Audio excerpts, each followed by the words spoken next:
Un bonnet lui cachait les cheveux alors qu'elle retenait son souffle, plaqué contre le parquet froid sous l'énorme lit en acajou, réprimant à peine un rire. La robe de mariée blanche, qu'elle n'avait toujours pas enlevée depuis la cérémonie, flottait autour d'elle comme un nuage, le voile emmêlé dans les ressorts du sommier au-dessus de sa tête. Si Omari me voit comme ça, ressemblant à un minuscule ange qui grimpe dessous le lit, il va faire une crise cardiaque, pensa T.L., imaginant son nouveau mari entrant dans la pièce. Il fouillerait chaque coin, l'appelant avec inquiétude jusqu'à ce qu'elle éclate en criant « Surprise !»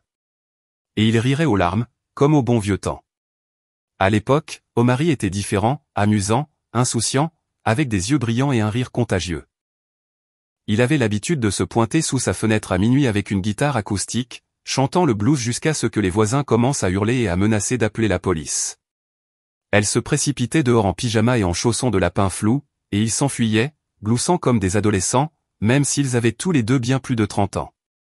La porte grinça, mais au lieu des pas familiers de son mari, Abini entendit le claquement distinctif des talons de sa belle-mère. Zola entra dans la pièce avec cet air d'autorité qu'elle avait toujours, comme si c'était son territoire, son domaine, où elle était la reine absolue. « Oui, Chenise.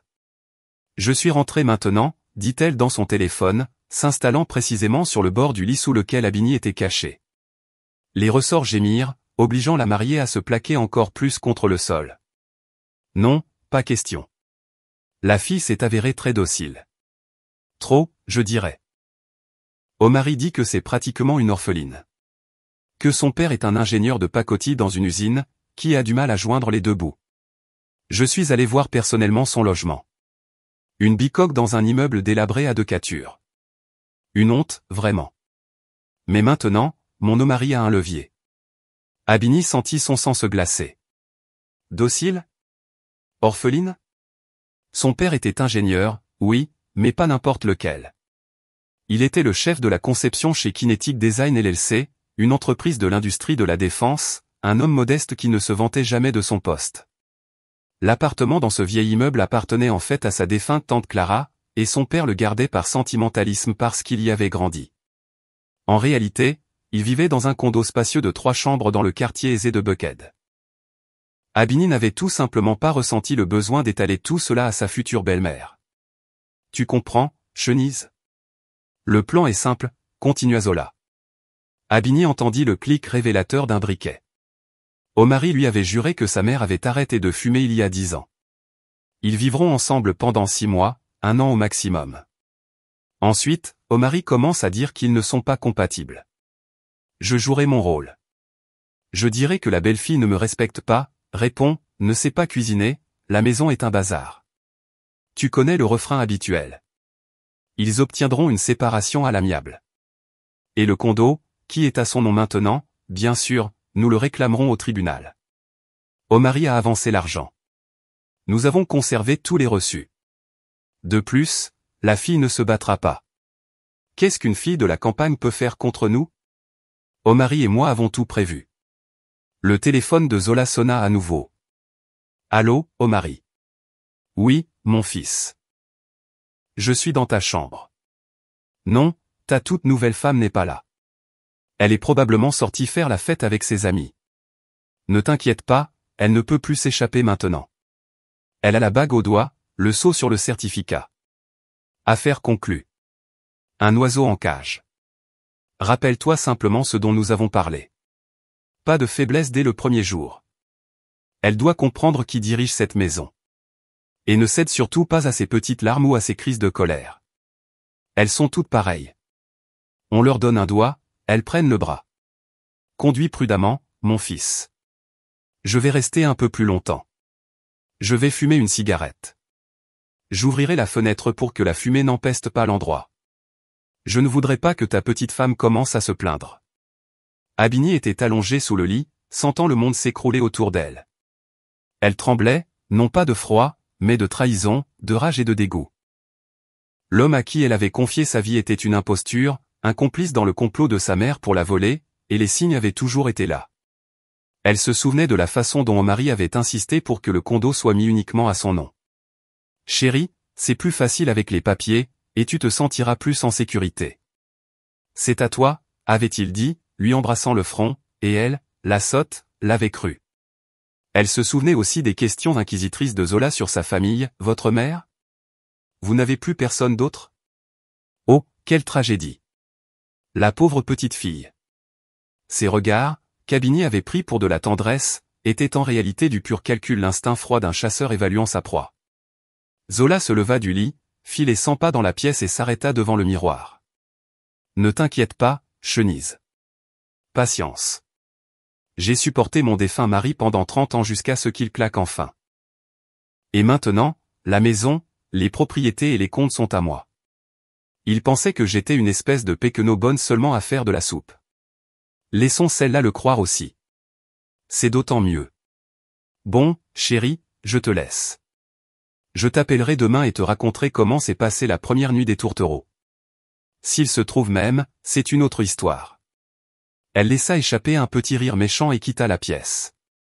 Abini resta immobile pendant longtemps, craignant de bouger. Puis, lentement, elle se traîna dehors, s'assit sur le sol et serra ses genoux contre elle. La robe était couverte de poussière, le voile déchiré, mais rien de tout cela n'avait d'importance. L'important était de décider quoi faire. Sa première impulsion fut de prendre ses affaires et de partir immédiatement dans sa robe de mariée au milieu de la nuit. Mais quelque chose de nouveau s'éveilla en elle, une froide détermination. Non, mes chéris, vous vous êtes attaqués à la mauvaise personne, murmura-t-elle en se relevant.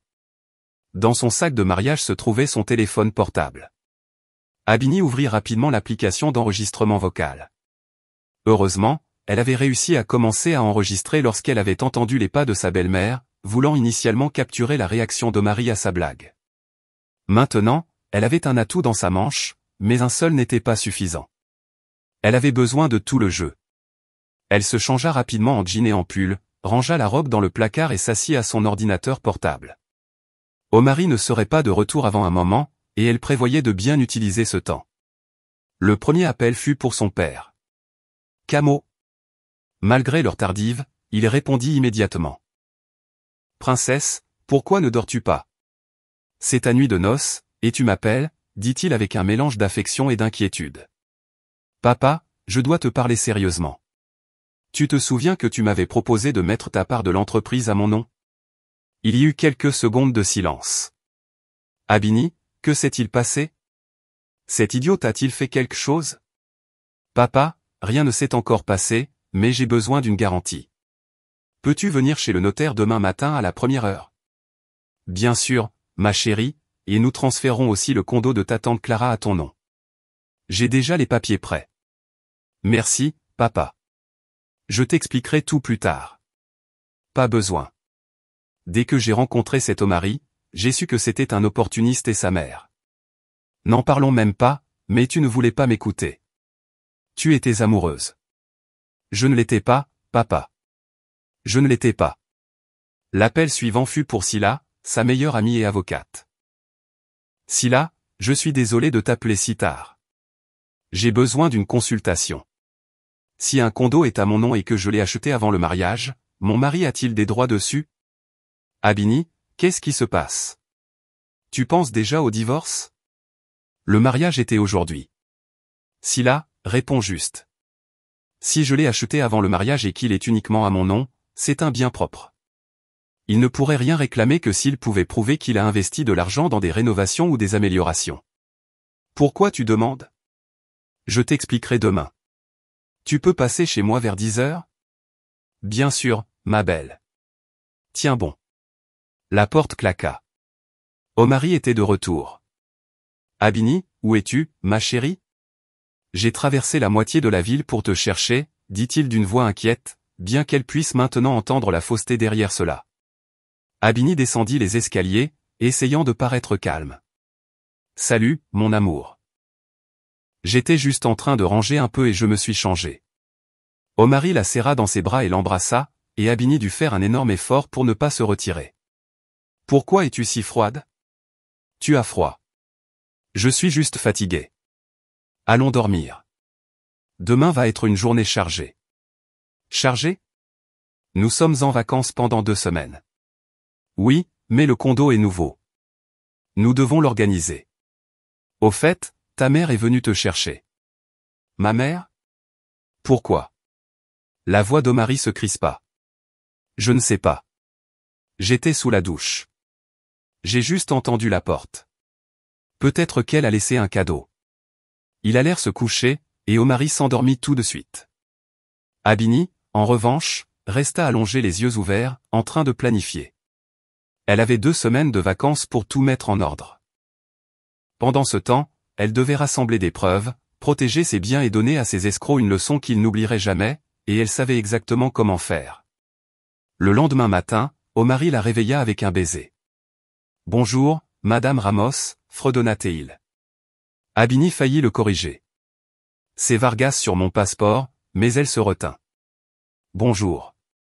Tu veux du café ? » « Bien sûr, et une omelette si ce n'est pas trop demandé. »« Ta mère dit que tu es une merveilleuse cuisinière. » Abini faillit éclater de rire. La veille, cette même mère avait dit à son amie que sa belle-fille ne savait pas cuisiner. « Bien sûr, mon chéri. Va prendre ta douche. Je vais préparer le petit déjeuner. » Pendant qu'Omari se douchait, fredonnant une chanson pop, Abini alluma l'enregistreur de son téléphone et le cacha parmi les bocaux à épices. Puis, elle prit un paquet de crêpes préfabriquées dans le congélateur. Elle les fit chauffer au micro-ondes et les servit avec de la crème fouettée et de la confiture. Elle décida de ne pas faire l'omelette par principe. Il pouvait se contenter de ce qu'il avait. Waouh, des crêpes. Tu as préparé ça si tôt ? Omari sortit de la salle de bain en peignoir, séchant ses cheveux mouillés. Oui, spécialement pour toi, répondit Abini avec un sourire. Il s'assit à la table, prit une bouchée et fronça les sourcils. Elles sont bizarres. Un peu caoutchouteuses. C'est une nouvelle recette. Elles sont allégées, répondit-elle calmement, servant le café. Oh, bien, écoute, je me disais, pourquoi tu ne m'inclus pas dans les papiers du condo ? Tu sais, pour que je puisse m'occuper des choses avec l'association des copropriétaires ou des réparations. Abini prit une gorgée de café, prolongeant délibérément la pause. Et pourquoi aurais-tu besoin de ça ? Je peux m'occuper de tout. Ou tu penses que je n'en suis pas capable ? Non, bien sûr que si. Mais, enfin, je suis l'homme, le chef de famille. Bien sûr, chérie. Nous en reparlerons plus tard. J'ai des projets avec une amie aujourd'hui. Quelle amie ? Son ton devint méfiant. Scylla, tu la connais. Nous voulions nous retrouver depuis longtemps. Ah, elle. D'accord, mais ne sois pas en retard. Maman vient dîner. Prépare quelque chose de délicieux. Abini sourit. Bien sûr, mon amour. Qu'est-ce que ta mère aime ? Elle mange de tout, mais fait un effort. La première impression est importante. Si Omari savait seulement l'impression que sa mère avait déjà faite, il s'étoufferait probablement avec sa crêpe. Mais Abini se contenta d'acquiescer. Nous ferons. Dès qu'Omari fut parti, soi-disant pour voir ses amis, bien qu'elle fût sûre qu'il courait chez sa mère pour rendre compte de l'avancement du plan de divorce, Abini vérifia son téléphone. L'enregistrement était parfait, clair, surtout la partie où il parlait d'être le chef de famille et de son droit au condo. À 10 heures, Scylla arriva, une rousse tachetée de taches de rousseur avec un dossier de documents sous le bras. Alors, dis-moi quel incendie nous devons éteindre. Abini fit écouter l'enregistrement de la nuit précédente. Scylla écouta, les yeux s'écarquillant. Bon Dieu, Abini. C'est une fraude flagrante. Nous pouvons les poursuivre en justice. Nous le pouvons, mais je ne veux pas seulement poursuivre. Je veux qu'ils tirent une leçon pour toujours. Waouh, la lionne est enfin sortie. J'ai toujours dit que tu étais trop gentille. Voyons ce que nous avons. Un enregistrement de la belle-mère, un autre d'Omari. Le condo est à ton nom, mais il a avancé l'argent et a les reçus. Attends une minute. Il a formellement avancé l'argent ? Oui, mais c'était en fait le tien. Tu te souviens du fonds en fiducie que mon père a créé pour moi quand j'ai eu 18 ans ? Il avait accumulé une bonne somme. J'ai donné cet argent à Omari soi-disant pour quelque chose de commun, mais il l'a retiré en espèces comme si c'était le sien, et l'a remis théâtralement au vendeur juste devant sa mère. Je n'y ai rien pensé. Je pensais qu'il voulait juste se faire mousser pour elle. Et le virement de ton compte au sien. Bien sûr, tout a été fait par l'intermédiaire de la banque. Parfait. C'est notre preuve irréfutable. Très bien, écoute bien. Sylla étala les documents sur la table et commença à expliquer le plan. Premièrement, transfère tout ton argent sur des comptes qu'Omari ne connaît pas. Deuxièmement, officialise ta participation dans l'entreprise de ton père. Troisièmement, rassemble plus de preuves. Et surtout, ne montre rien. Agis comme la femme adorable jusqu'à ce que tout soit prêt. La sonnette retentit. Son père était arrivé avec le notaire. Camo avait l'air serein et stable comme toujours dans les moments difficiles. Bonjour, Sylla. Abini. J'ai amené le docteur Miller. Il s'occupera de tout. Le notaire, un homme aux cheveux gris vêtu d'un costume impeccable, plaça les documents sur la table. Donc, nous avons officialisé la donation de 49% des actions de Vargas Engineering et le transfert de la propriété au 245 République Avenue. Correct? Abini acquiesça. Et ce autre document, ajouta son père, sortant un autre dossier, est une procuration pour administrer les 51% restants en cas d'incapacité temporaire de ma part, juste au cas où. Pendant que les papiers étaient signés, son père prit Abini à part. Maintenant, vas-tu me dire ce qui se passe? Abini lui fit écouter l'enregistrement. Son père écouta en silence, son visage se durcissant à chaque seconde. Les diables, murmura-t-il finalement à travers ses dents serrées. Papa, ne t'implique pas. Je vais m'en occuper. Je sais que tu peux faire ça seul. Tu es tout comme ta mère, forte et déterminée. Elle serait fière de toi. Mais si tu as besoin de quoi que ce soit, je suis juste là. À la tombée de la nuit, tous les documents étaient prêts. L'argent avait été transféré sur de nouveaux comptes, et Abini avait un plan parfaitement tracé. Il ne restait plus qu'à l'exécuter. Elle alla à l'épicerie pour acheter ce dont elle avait besoin pour le dîner. Zola mange de tout. Parfait, pensa T.L. Elle mangera tout. Elle acheta des gésiers de poulet pour le bouillon, du riz, de la margarine au lieu de beurre et, avec un plaisir particulier, une boîte de cornets de bif périmés. Elle dit, je ne sais pas cuisiner. Nous verrons bien. De retour au condo, elle se mit au travail. Elle prépara le bouillon avec beaucoup de feuilles de laurier et de grains de poivre pour le rendre épicé. Le riz, elle le fit trop cuire jusqu'à ce qu'il ressemble à de la colle. Elle mélangea la viande en conserve avec des pommes de terre bouillies et de la mayonnaise, créant quelque chose qui ressemblait vaguement à une salade de thon. Et le joyau final était un gâteau fait de boudoir et d'une garniture de margarine et de sucre. Une œuvre d'art, dit Abini, satisfaite. Omari arriva à 7h, et à 7h30, Zola apparut, vêtu d'un nouveau tailleur pantalon, ses cheveux impeccables, portant un parfum cher. Abini, ma chérie, s'exclama-t-elle, envoyant un baiser en l'air. Comment vous installez-vous tous les deux? Heureux? Bien sûr, vous l'êtes. Et qu'est-ce qu'il y a pour le dîner? Je n'ai rien mangé de la journée. Tu sais, le régime. Avec un visage innocent, Abini commença à mettre la table. Le bouillon arriva en premier. Zola prit une gorgée et toussa immédiatement. Qu'est-ce que c'est que ça? Des épices. La recette de ma grand-mère. Elle était de la campagne, répondit Abini imperturbable.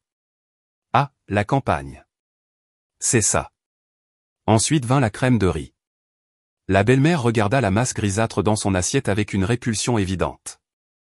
C'est du riz trop cuit, très bon pour la digestion. Je ne crois pas, merci. Je suis au régime. Elle ne toucha même pas à la salade de thon, prétextant une allergie à la mayonnaise. Et quand Abini, avec un air triomphant, sortit le gâteau, Zola se leva de table. Tu sais, je me sens un peu mal. Ça doit être le stress d'hier. Omari, raccompagne-moi à la voiture. Dès qu'ils furent partis, Abini alla à la fenêtre. De là, elle pouvait voir Zola gesticuler furieusement, sermonnant son fils pendant qu'il essayait de se justifier. Finalement, la belle-mère monta dans sa voiture et s'éloigna. Omari revint, fronçant les sourcils. Abini? Qu'est-ce que c'était que ça? Quoi que ce soit. Ce dîner. Tu l'as gâché exprès.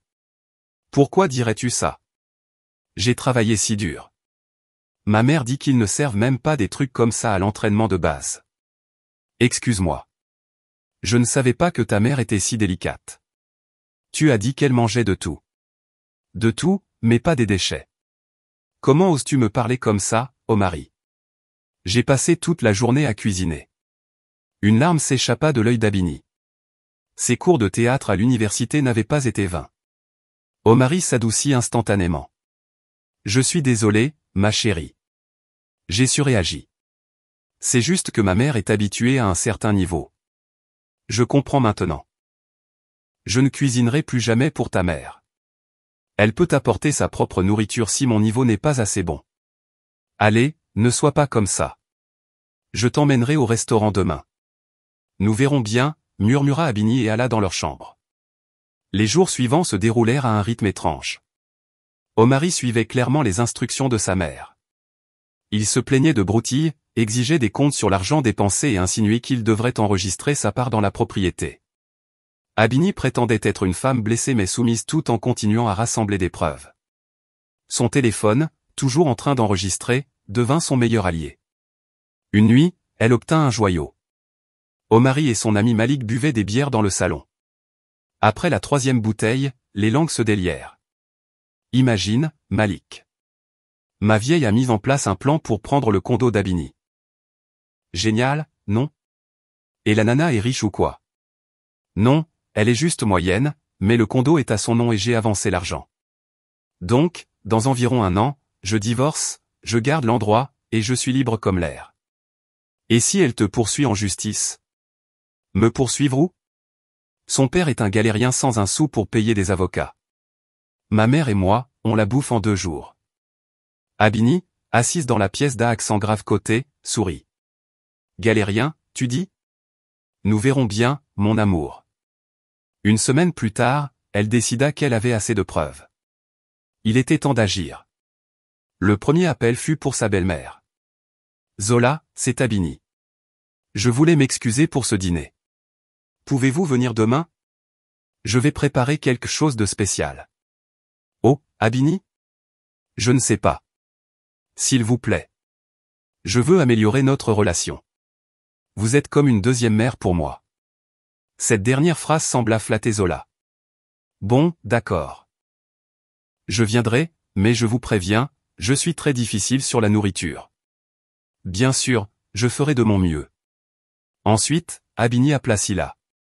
Prête pour le grand jour demain. Plus que prête. J'ai tous les papiers et un petit cadeau pour ta belle-mère. Quel cadeau? Tu verras.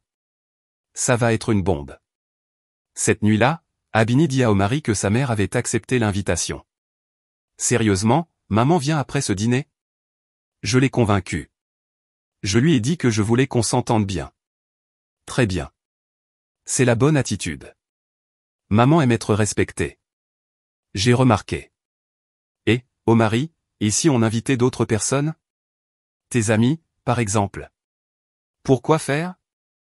Pour rendre ça plus vivant. Un dîner de famille.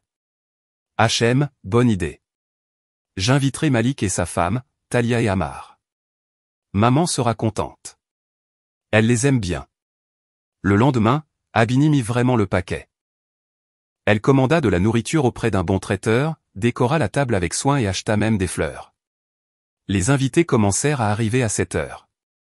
D'abord, Malik et Talia, puis Amar, et enfin Zola. Oh, c'est charmant, dit la belle-mère, surprise. Abini, félicitations. Voilà un niveau. Tout le monde s'assit à la table, et les toasts et les compliments commencèrent. Zola se détendit et commença à raconter des anecdotes sur l'enfance d'Omari. Tu te souviens, Omari, quand tu avais 5 ans et que tu as dit que tu n'épouserais qu'une princesse? Maman, s'il te plaît. Eh bien, c'était un joli souhait pour un enfant. Bien sûr, tu n'as pas eu de princesse, mais Abini n'est pas mal non plus. Ce pas mal non plus resta en suspens dans l'air. Abini se leva. Ami, je voudrais proposer un toast à notre famille. Qu'il y ait toujours de l'honnêteté, de la confiance et de l'amour en elle. Tout le monde leva son verre. Et maintenant, continua Abini, je voudrais vous montrer quelque chose d'intéressant. C'est un enregistrement que j'ai fait par accident le jour de notre mariage. Elle sortit son téléphone et appuya sur la lecture de l'audio de Zola parlant au téléphone.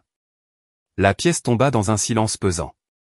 Seule la voix de la belle-mère sortit du haut-parleur. Le plan est simple. Nous nous séparons sans scandale et nous gardons le condo. Zola pâlit. Omari se leva d'un bond. Abini? Qu'est-ce que c'est que ça? Où as-tu trouvé ça? Oh, mon très cher mari. J'étais caché sous le lit. Je voulais te faire une blague, mais il semble que ce soit vous qui ayez eu la vraie blague à la fin. C'est un montage, cria Zola. C'est faux. Vraiment? Et est-ce que c'est faux, aussi? Abini fit écouter l'enregistrement d'Omari parlant à Malik. Talia regarda son mari avec dégoût. Et ce n'est pas tout. La sonnette retentit. Sila entra, un dossier à la main. Bonsoir. Je suis l'avocate Sila Brox. Zola, ceci est pour vous. Elle lui tendit une enveloppe. Zola la prit avec des mains tremblantes. Qu'est-ce que c'est que ça? Une plainte pénale. Vous voyez, j'ai fait une petite enquête. Il s'avère que la mort de votre défunt mari n'était pas aussi naturelle qu'il y paraissait.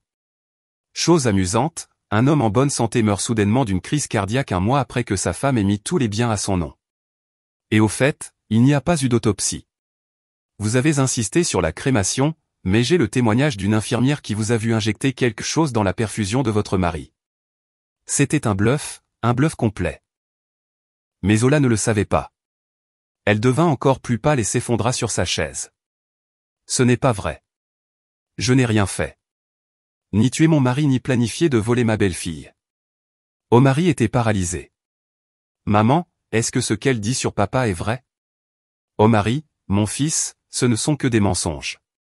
Ton père était malade et tout mettre à ton nom était pour toi, pour que tout aille à toi. Et le condo avec Abini était aussi pour toi.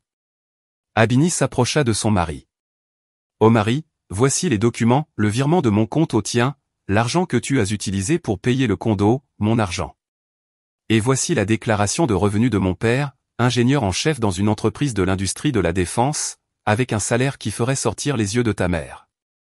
Et ce sont les papiers de notre vrai condo dans le centre-ville d'Atlanta, pas cette décharge dans la banlieue que ta mère est allée inspecter. Et tu sais quoi d'autre? Je pourrais appeler la police tout de suite et vous dénoncer tous les deux pour fraude, mais je ne le ferai pas. Pourquoi? Demanda Omari d'une voix basse. Parce que je ne suis pas comme vous. Je vais vous donner une chance. Zola va se lever tout de suite. Elle va partir et ne réapparaîtra plus jamais dans ma vie ou celle d'Omari. Si je revois ou entends parler de vous, tout cela ira directement à la police et pas seulement pour la fraude au condo. Zola se leva, titubant. Omari, pars. Allez, maman, dit-il d'une voix défaite. Pars. La belle-mère claqua la porte en partant. Les invités étaient sous le choc. Talia fut la première à réagir. Malik, nous partons, nous aussi.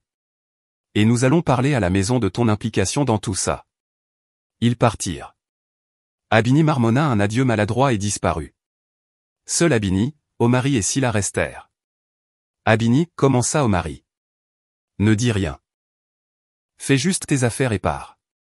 Nous demanderons le divorce demain. Mais ne pourrions-nous pas essayer de réparer ça? Réparer quoi, Omari? Que tu m'aies trahi? Que tu aies conspiré avec ta mère pour me voler? Que tu pensais que j'étais une sorte de paysanne? Non, mon chéri. Ça ne se répare pas. Omari alla silencieusement faire ses bagages. Une demi-heure plus tard, il était à la porte avec sa valise. Abini. Sérieusement, je ne voulais pas. C'était l'idée de maman. Non, Omari, tu es un homme adulte. Tu as fait tes propres choix. Pars. Il partit, et Abini finit par se permettre de pleurer. Sila la serra dans ses bras. Tu es incroyable, ma fille. Une vraie guerrière. Tu sais, Sila, je l'aimais. Je croyais en lui. Je sais. Mais il vaut mieux connaître la vérité maintenant que dans des années. Oui, tu as raison. Merci pour tout. Le divorce fut rapide et discret. Omari ne réclama rien, probablement par peur d'un scandale. Zola disparut. On disait qu'elle était allée vivre chez une sœur à Savannah. Abini resta dans son appartement, léchant ses blessures et recommençant à zéro. Des mois passèrent.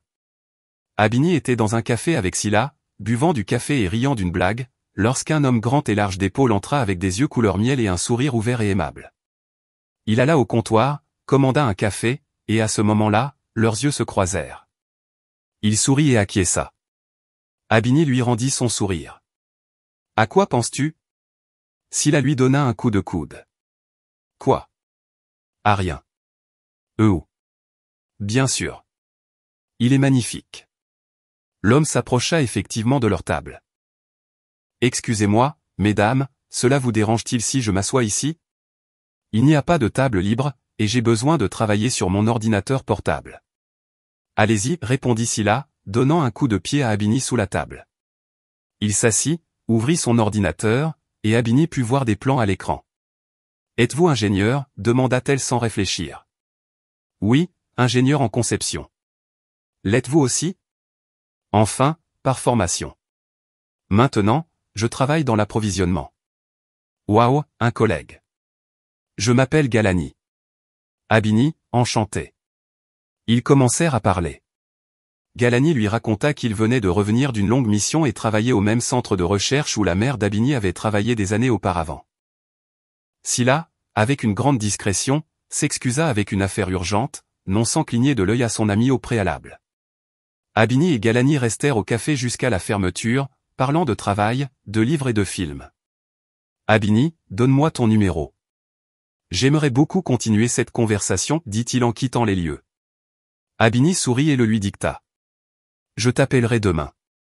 Je serai dans l'attente. Cette nuit-là, elle ne trouva pas le sommeil. Son cœur battait la chamade, et elle n'arrêtait pas de penser à Galani. Ne tombe pas amoureuse, Abini. Ne fais pas un pas de plus. Plus de naïveté, se répétait-elle, mais son cœur n'obéissait pas. Galani tint parole et l'appela le lendemain. Il l'invita dans un club de jazz. Puis vint un concert, une promenade dans Piémont Park, un dîner dans un petit restaurant confortable. Il était attentionné, affectueux, avec un grand sens de l'humour, et surtout, honnête. Pas de jeu, pas de masque. Lors du 3e rendez-vous, Abini décida de lui parler de son mariage raté. Galani écouta attentivement sans l'interrompre. Tu sais, Abini, ton ex-mari est un idiot complet. Perdre une femme comme toi pour de la pure avidité. Tu le crois vraiment? J'en suis sûr. N'importe quelle belle-mère normale aurait dû prier pour avoir une belle-fille comme toi. Intelligente, belle, indépendante. Abini rougit. Tu exagères? Pas du tout. Et je vais te dire autre chose. Je suis content qu'il ait été un idiot. Sinon, je ne t'aurais jamais rencontré. Un mois plus tard, Galani lui présenta sa mère, Nala. Une femme douce et éduquée, professeure de littérature. Nala l'accueillit comme une fille. Galani m'a tellement parlé de toi. Je suis si heureuse qu'il ait enfin trouvé une femme qui en vaille la peine. Pendant le thé, Nala raconta des anecdotes amusantes de l'enfance de Galani tandis qu'il rougissait et lui demandait de ne pas l'embarrasser. L'atmosphère était chaleureuse, familière et pleine de tendresse. Un jour, alors qu'ils se promenaient en ville au coucher du soleil, ils croisèrent Omari. Il était avec une femme inconnue. Il avait l'air abattu, maigre et triste. Voyant Abini au bras de Galani, il s'arrêta. Abini. Salut, Omari. Tu as l'air bien. Merci. Toi aussi. C'était un mensonge, mais Abini ne voulait pas le blesser. Je voulais m'excuser pour tout. Pas besoin. Tout ça est du passé. Ma mère est partie pour de bon. Nous n'avons aucun contact. Je suis désolé, dit Abini sincèrement. Malgré toute la trahison, perdre une mère faisait toujours mal. Omari acquiesça et continua son chemin. Sa compagne lui posait des questions, et il répondait par des monosyllabes. Ton ex, demanda Galani. Oui. Tu veux en parler? Non, il est le passé. J'ai le présent et l'avenir. Elle le regarda et sourit. Galani lui serra la main. Cette nuit-là, Abini reçut un appel de son père. Princesse, comment vas-tu? Très bien, papa. Je peux l'entendre à ta voix. Ce Galani à toi est un homme bien. J'ai enquêté un peu sur lui. Quoi, papa? J'ai le droit de savoir avec qui ma fille sort. Et le garçon est excellent. Bonne famille, travailleur acharné, pas de vice. Et le meilleur de tout, il te regarde comme si tu étais la 8e merveille du monde. Papa, s'il te plaît. Je dis juste la vérité. Prends soin de lui, et prends soin de toi aussi. 6 mois plus tard, Galani la demanda en mariage sans grand geste ni spectacle public. Simplement lors d'un dîner à la maison, il sortit une bague et dit, « Abini, épouse-moi. Je veux me réveiller avec toi tous les matins. Je veux avoir des enfants qui te ressemblent. Je veux vieillir à tes côtés. » Abini rit et pleura en même temps lorsqu'elle dit oui. Le mariage fut simple, seulement les amis proches et la famille, sans luxe ni spectacle. Silla était la demoiselle d'honneur et pleura tout au long de la cérémonie, « Je suis si heureuse pour toi, ma fille. » Le père d'Abini la conduisit à l'autel et lui murmura, « Ta mère serait si fière de toi.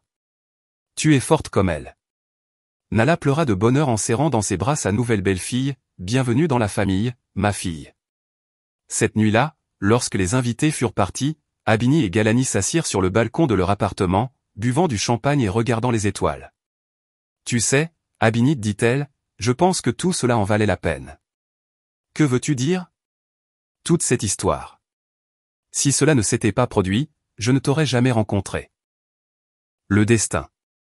Galani sourit. « Je ne crois pas au destin. Je pense que nous construisons nos propres vies. » « Mon sage ingénieur, dit-elle en souriant. Allons dormir. Allons-y. Mais tu sais quoi ? Je ne me cacherai plus jamais sous un lit. Ils rirent et rentrèrent. Une année passa. Abini était chez le médecin et n'en croyait pas ses oreilles. Félicitations, vous êtes enceinte de 8 semaines. Elle quitta la clinique comme dans un rêve. Enceinte. Elle et Galani allaient avoir un bébé. Elle sortit son téléphone pour l'appeler, mais elle s'arrêta. Cette nouvelle devait être donnée en personne. Cette nuit-là, elle prépara un dîner spécial et mit la même robe qu'elle portait lorsque Galani l'avait demandée en mariage. Il arriva fatigué du travail, mais voyant la table mise et sa femme habillée, il fut surpris. « Ai-je oublié une date ? Un anniversaire ? J'ai une bonne nouvelle.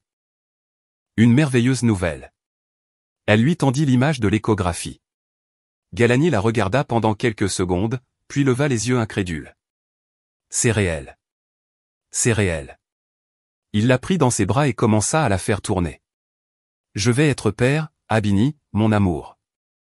Nous allons être parents. » Les mois suivants passèrent à toute vitesse. Galani prit soin d'elle comme si elle était faite de verre, satisfaisant toutes ses envies. Envie de fraises à 3 heures du matin. Il courait à l'autre bout de la ville pour en trouver. Nausée à cause de l'odeur du café ? Le café disparut de la maison. Nala tricotait des chaussons et des vêtements pour bébé, et le père d'Abini commanda le meilleur berceau du marché. Au 7e mois, Abini croisa Zola dans un magasin d'articles pour bébé. Son ex-belle-mère avait l'air âgée, fatiguée. En la voyant, elle se figea. Son regard se porta sur le ventre d'Abini. « Êtes-vous enceinte ? » ?»« Bonjour, Zola. »« Oui, enceinte. »« De lui ? Votre mari ? » ?»« Oui, le nouveau. »« Le vrai. »« Omari. »« Omari ne peut pas avoir d'enfant. Les médecins le lui ont dit après l'accident quand il était jeune. Je rêvais d'un miracle, mais elle se tue. Je ne savais pas ça, donc il me l'a caché aussi. Zola, que faites-vous ici ? Vous travaillez dans le magasin. Oui, je suis vendeuse. Après tout ce scandale, j'ai été renvoyée. Grâce à votre amie, l'avocate, tout le monde l'a découvert. Omari ne me parle plus. Je vis avec ma sœur. Je travaille où je peux. Abini sentit une pointe de compassion. Oui, cette femme avait essayé de ruiner sa vie, mais la voir ainsi était une punition suffisante. Je suis désolé que cela se soit terminé ainsi. Ne soyez pas hypocrite. Je sais que j'ai eu ce que je méritais, mais savez-vous ce qui était le pire ? J'ai perdu mon fils. Mon seul fils. Il ne répond pas à mes appels. Il ne m'ouvre pas la porte. Je ne sais même pas comment il vit. Je l'ai vu il y a environ 6 mois. Il n'avait pas l'air bien, mais il était avec une fille. Merci au moins pour ça. Abini, je sais que je n'ai pas le droit, mais pardonnez-moi. J'étais aveuglé par l'ambition. Je voulais le meilleur pour mon fils, et j'ai détruit sa vie et la mienne. Des larmes coulaient sur son visage. Abini resta silencieuse. Pardonner ? Comment pardonner une trahison comme celle-là ? Zola, je ne peux pas vous pardonner, mais je ne vous blâme pas non plus. Chacun fait ses propres choix et en assume les conséquences. Les vôtres vous ont amené ici. Les miens m'ont heureusement conduit ailleurs. Je vous souhaite bonne chance. Elle se tourna et se dirigea vers la sortie. Abini l'appela. Zola, prenez soin de votre bonheur. Ne répétez pas mes erreurs. Zola acquiesça, et Abini partit. À la maison, elle raconta tout à Galani. Il la serra dans ses bras. Tu as fait ce qu'il fallait. Il y a des choses que tu ne peux pas pardonner, mais tu peux laisser aller. Et tu l'as fait. Tu sais, je me sens mal. Elle a tout perdu. Et elle a tout perdu par elle-même. C'était sa décision. Nous avons une autre vie, d'autres valeurs, et bientôt un petit miracle arrivera. Un que nous allons élever avec amour et honnêteté. L'accouchement fut difficile, mais Galani fut à ses côtés tout le temps, lui tenant la main et lui murmurant des mots d'encouragement. Lorsque l'infirmière déposa ce petit être pleurant sur sa poitrine, Abini fondit en larmes de joie. C'est une fille, annonça le médecin. Une fille, répéta Galani, la voix tremblante. Notre fille. Ils l'appelèrent Nia en l'honneur de la mère d'Abini. Elle grandit joyeuse, curieuse, avec les yeux verts de sa mère et le sourire de son père. Grand-père Camo la gâta avec des jouets et des bonbons. Grand-mère Nala lui lut des histoires et lui apprit des poèmes. Lorsque Nia eut 3 ans, Abini tomba de nouveau enceinte. Cette fois, un garçon naquit. Kai, calme et pensif dès le premier jour. Nia accueillit son frère avec enthousiasme, devenant sa petite aide, le berçant solennellement et chantant des berceuses. La vie était calme et heureuse. Abini retourna à son travail d'ingénieur, et maintenant elle et Galani travaillaient dans le même bureau d'études. Ils partaient ensemble tous les matins et rentraient ensemble tous les soirs. Ils passaient les week-ends en famille ou à flâner dans le parc. Un jour, alors que Nia avait 5 ans et Kai 1 an, ils croisèrent Omari dans le parc. Il était avec un garçon d'environ 3 ans et sa femme enceinte. Voyant Abini avec sa famille, il s'approcha. « Bonjour. »« Bonjour, Omari. Ce sont vos enfants ?» Les nôtres, corrigea Galani, passant un bras autour de la taille de sa femme. « Ils sont beaux, n'est-ce pas ? Ils ressemblent à leur mère. »« Merci. Et vous avez un fils aussi ? » ?»« Oui. Et bientôt nous aurons une fille. Voici Tisha, ma femme. » La femme sourit timidement et dit bonjour. « Je suis heureux de vous voir bien, Abini. Sérieusement, j'ai beaucoup réfléchi à tout ce qui s'est passé. Si je pouvais revenir en arrière. » « Pas besoin, Omari. Chacun a son propre chemin. Le vôtre vous a conduit à Tisha et à vos enfants. Le mien à Galani. Il devait en être ainsi. Je suppose. Je n'ai jamais été capable de pardonner à ma mère. Je n'y arrive tout simplement pas. Elle m'a écrit récemment. Elle veut me voir. Elle dit qu'elle veut rencontrer ses petits-enfants, mais je ne suis pas prêt. C'est votre décision. Mais rappelez-vous que les enfants ne sont pas à blâmer pour les erreurs des adultes. Peut-être qu'il vaut la peine de leur donner une chance de connaître leur grand-mère. Pensez-y. Omari acquiesça, dit au revoir, et ils s'éloignèrent, chacun allant son chemin. Nia tira sur la main de sa mère. « Maman, qui était cet homme ? » « Une vieille connaissance, mon amour. » « Était-il triste ? » ?»« Oui, un petit peu. »« Nous ne sommes pas tristes, nous ? Nous sommes heureux. » Galani prit sa fille dans ses bras. Abini prit la main de Kai, et ils continuèrent à marcher. Une famille heureuse qui avait construit sa joie sur l'honnêteté, l'amour et la confiance. Encore 5 années passèrent. Nia entra au collège et se révéla être une élève brillante, surtout en mathématiques. L'héritage du grand-père ingénieur était perceptible. Kai se passionna pour la peinture, et ses aquarelles ornaient tous les murs de la maison, et la petite Sarafina, à peine 1 an, la 3e et surprenante mais très attendue fille, fit ses premiers pas, vacillant et tombant sur ses fesses au milieu des rires de tout le monde. Un soir, alors que les enfants dormaient, Abini et Galani étaient dans la cuisine en train de boire du thé. « Tu sais, je pensais aujourd'hui que 10 ans se sont écoulés depuis toute cette histoire, dit Abini. Quelle histoire ? Mon premier mariage. Ah, celui-là.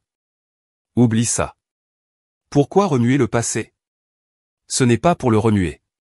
C'est juste que si ce n'était pas pour cet épisode sous le lit, rien de tout cela n'existerait, toi, les enfants, notre bonheur. Tu deviens philosophique, plaisanta Galani. Tu sais, je ne regrette rien. Je suis même reconnaissante pour la douleur. Elle m'a rendue plus forte. La sonnette retentit.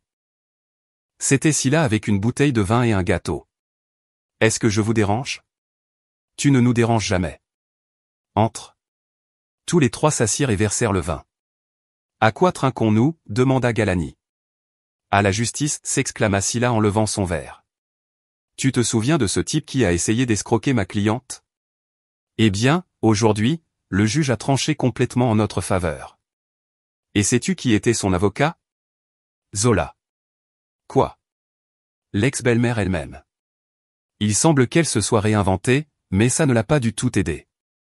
Elle a perdu le procès de manière désastreuse. Abini devint pensive.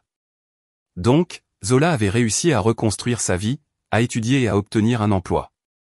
D'une certaine manière, elle mérite d'être félicitée, dit Abini. Félicitée après tout ce qu'elle t'a fait, protesta Scylla. Scylla, elle a déjà été punie. Elle a perdu son fils, sa position, son argent. Mais elle n'a pas abandonné. Elle a recommencé. Il faut du cran pour ça. Tu es une sainte, Abini. Je ne suis pas une sainte. Je suis juste une personne heureuse, et les gens heureux ne gardent pas de rancune. Plus tard, lorsque Scylla fut partie et que Galani alla vérifier les enfants, Abini sortit sur le balcon. Les lumières de la ville scintillaient, et de la musique pouvait être entendue au loin. Elle pensa à l'étrange chemin qui l'avait conduite là, d'une jeune femme naïve, prête pour une blague le soir de son mariage, à une femme forte, mère de 3 enfants, et une professionnelle accomplie. Tu vas avoir froid, dit Galani en posant une couverture sur ses épaules et en la serrant dans ses bras par derrière.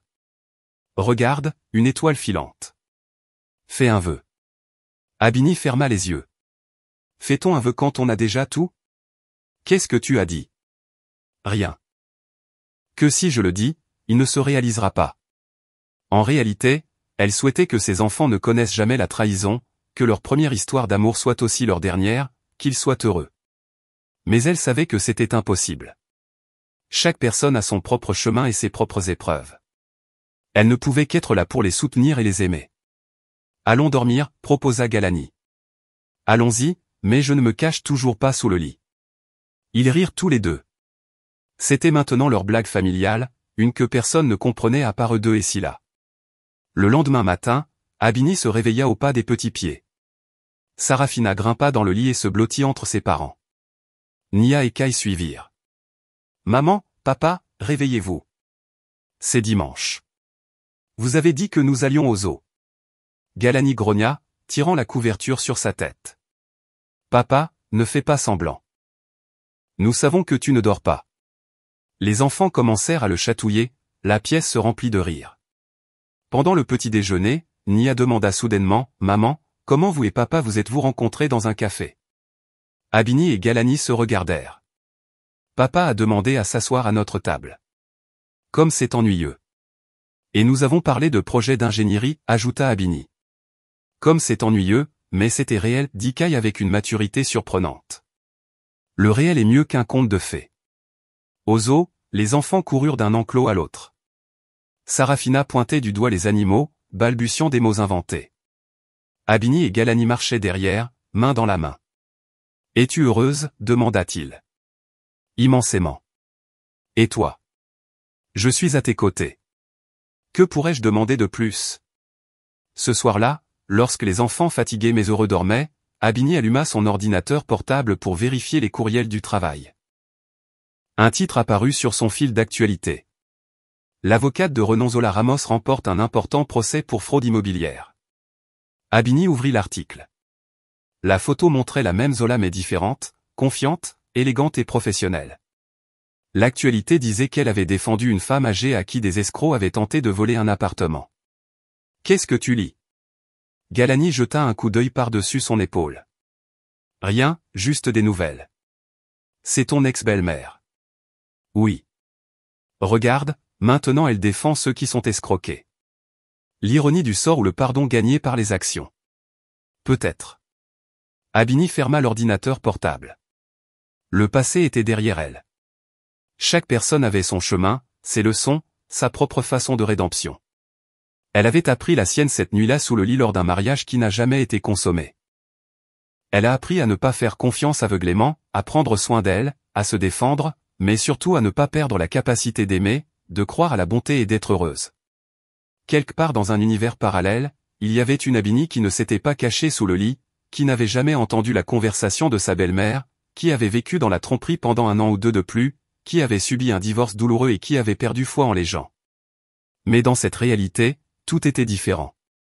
Une blague, un seul instant sous le lit, a changé son destin. « À quoi penses-tu » demanda Galani. Comme tout est étrange. Comme un petit moment peut tout changer. L'effet papillon. Oui, mon papillon se cachait sous un lit. Et béni soit ce papillon. Béni soit-il. Ils éteignirent la lumière et allèrent se coucher. Dans la pièce voisine, les enfants respiraient calmement. À l'extérieur, la ville murmurait, la paix régnait dans la maison. Cette vraie paix qui n'existe que dans les familles construites sur l'amour et la confiance. Le lendemain, le téléphone sonna. C'était son père. « Princesse, j'ai des nouvelles. »« Camo, qu'est-ce qu'il y a ?»« Eh bien, Irène du bureau d'études et moi sortons ensemble. » Abini laissa presque tomber le téléphone. Son père n'avait pas eu de partenaire depuis la mort de sa mère il y a 15 ans. « Papa, c'est merveilleux. Tu es vraiment d'accord avec ça ? » Bien sûr. Ta mère aurait voulu que tu sois heureux. Merci, ma chérie. Cela vous dérange-t-il si je viens avec elle dimanche pour le déjeuner afin qu'elle puisse rencontrer les enfants ? Parfait. Irène se révéla être une femme charmante, d'environ 55 ans, avec des yeux doux et un sourire chaleureux. Les enfants la regardèrent avec prudence au début, mais elle les conquit rapidement. Elle donna à Nia un kit d'ingénierie pour enfants, à Kai un ensemble d'aquarelles professionnelles et à Sarafina un énorme ours en peluche. Pendant le déjeuner, elle raconta des anecdotes amusantes, et bientôt tout le monde riait. Irène est une légende au cabinet, dit Camo fièrement. La seule femme chef de projet. Camo, tu exagères, répondit-elle en rougissant un peu. Mais c'est admirable, dit Abini. Je sais à quel point il est difficile pour une femme de se démarquer parmi tant d'hommes. Tu es ingénieur aussi, me dit Camo. Peut-être pourrais-tu venir rejoindre notre équipe. Nous avons un poste vacant en ce moment. Merci, mais je suis très heureuse là où je suis. C'est dommage, mais l'offre reste ouverte. Lorsque les invités furent partis, Galani commenta, ton père a l'air heureux. Oui, je suis tellement heureuse pour lui. Il était seul depuis trop longtemps. Irène est une femme formidable. Elle l'est. Et tu sais quoi ? Je pensais que peut-être je devrais considérer sa proposition. Le cabinet d'études de ton père est quelque chose de sérieux. Tu aimerais ça ? Je ne sais pas, mais je pourrais essayer. 1 mois plus tard, Abini rejoignit l'équipe de son père au cabinet.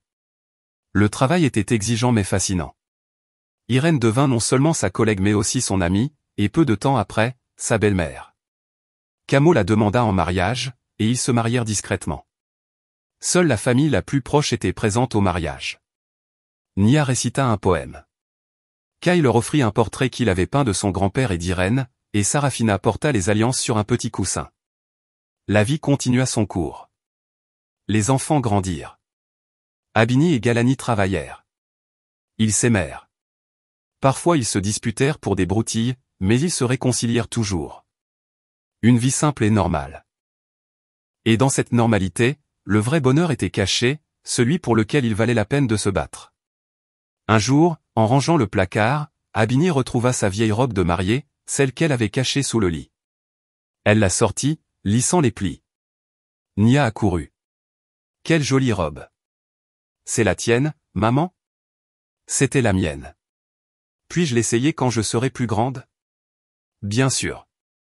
Mais j'espère que tu en auras une nouvelle, la tienne. Et celle-ci n'est pas heureuse. Oui, mon amour. Mon bonheur a commencé dans cette robe. Seulement, il a commencé d'une manière inhabituelle. Vas-tu m'en parler un jour ? Quand tu seras plus grande. Abini remit la robe dans le placard. Qu'elle y reste comme un rappel que même de la nuit la plus sombre, on peut sortir dans la lumière, qu'une trahison peut devenir un tremplin vers le bonheur, et que parfois sous le lit il n'y a pas que de la poussière, mais aussi le destin.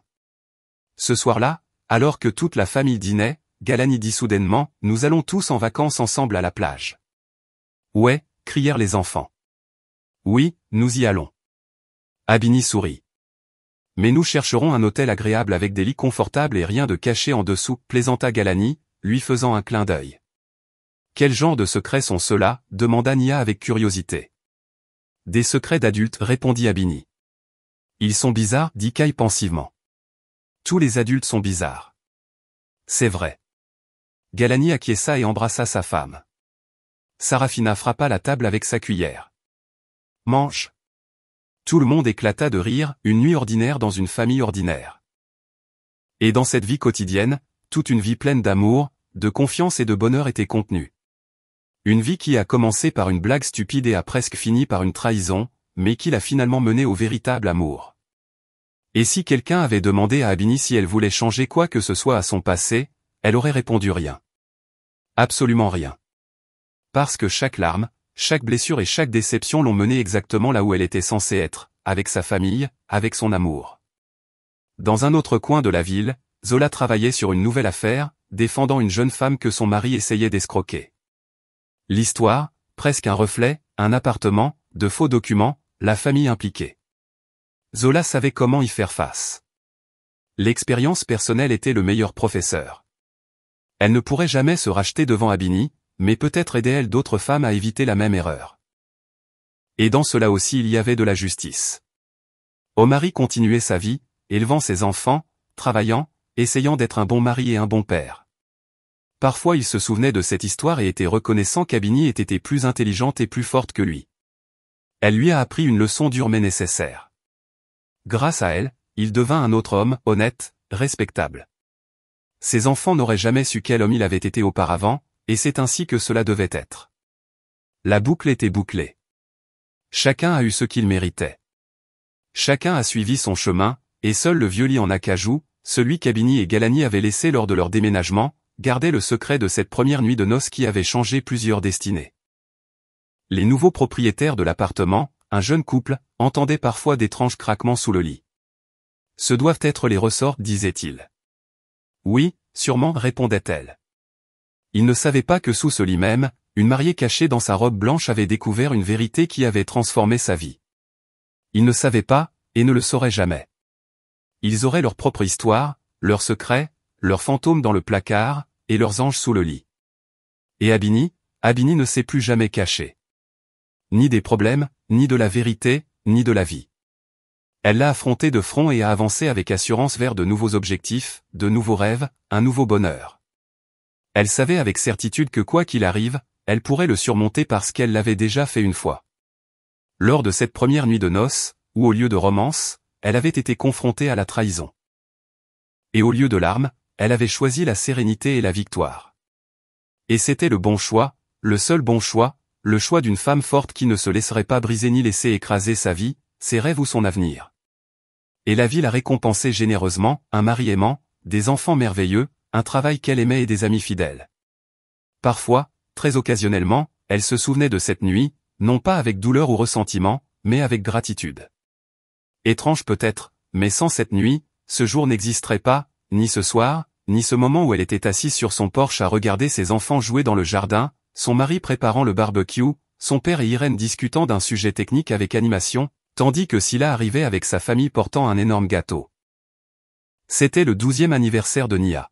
« Maman, regarde ce que papa m'a donné », cria Nia, courant vers elle avec une boîte dans les mains.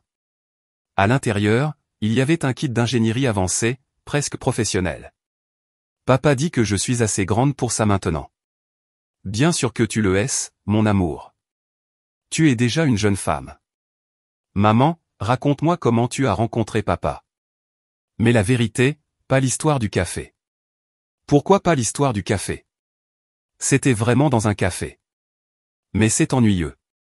Tu sais, Nia, les meilleures histoires commencent généralement ennuyeuses et puis elles deviennent magiques, comme dans les contes de fées. Plutôt comme dans la vie, Nia courut montrer le cadeau à son grand-père. Abini resta assise à regarder sa grande famille bruyante.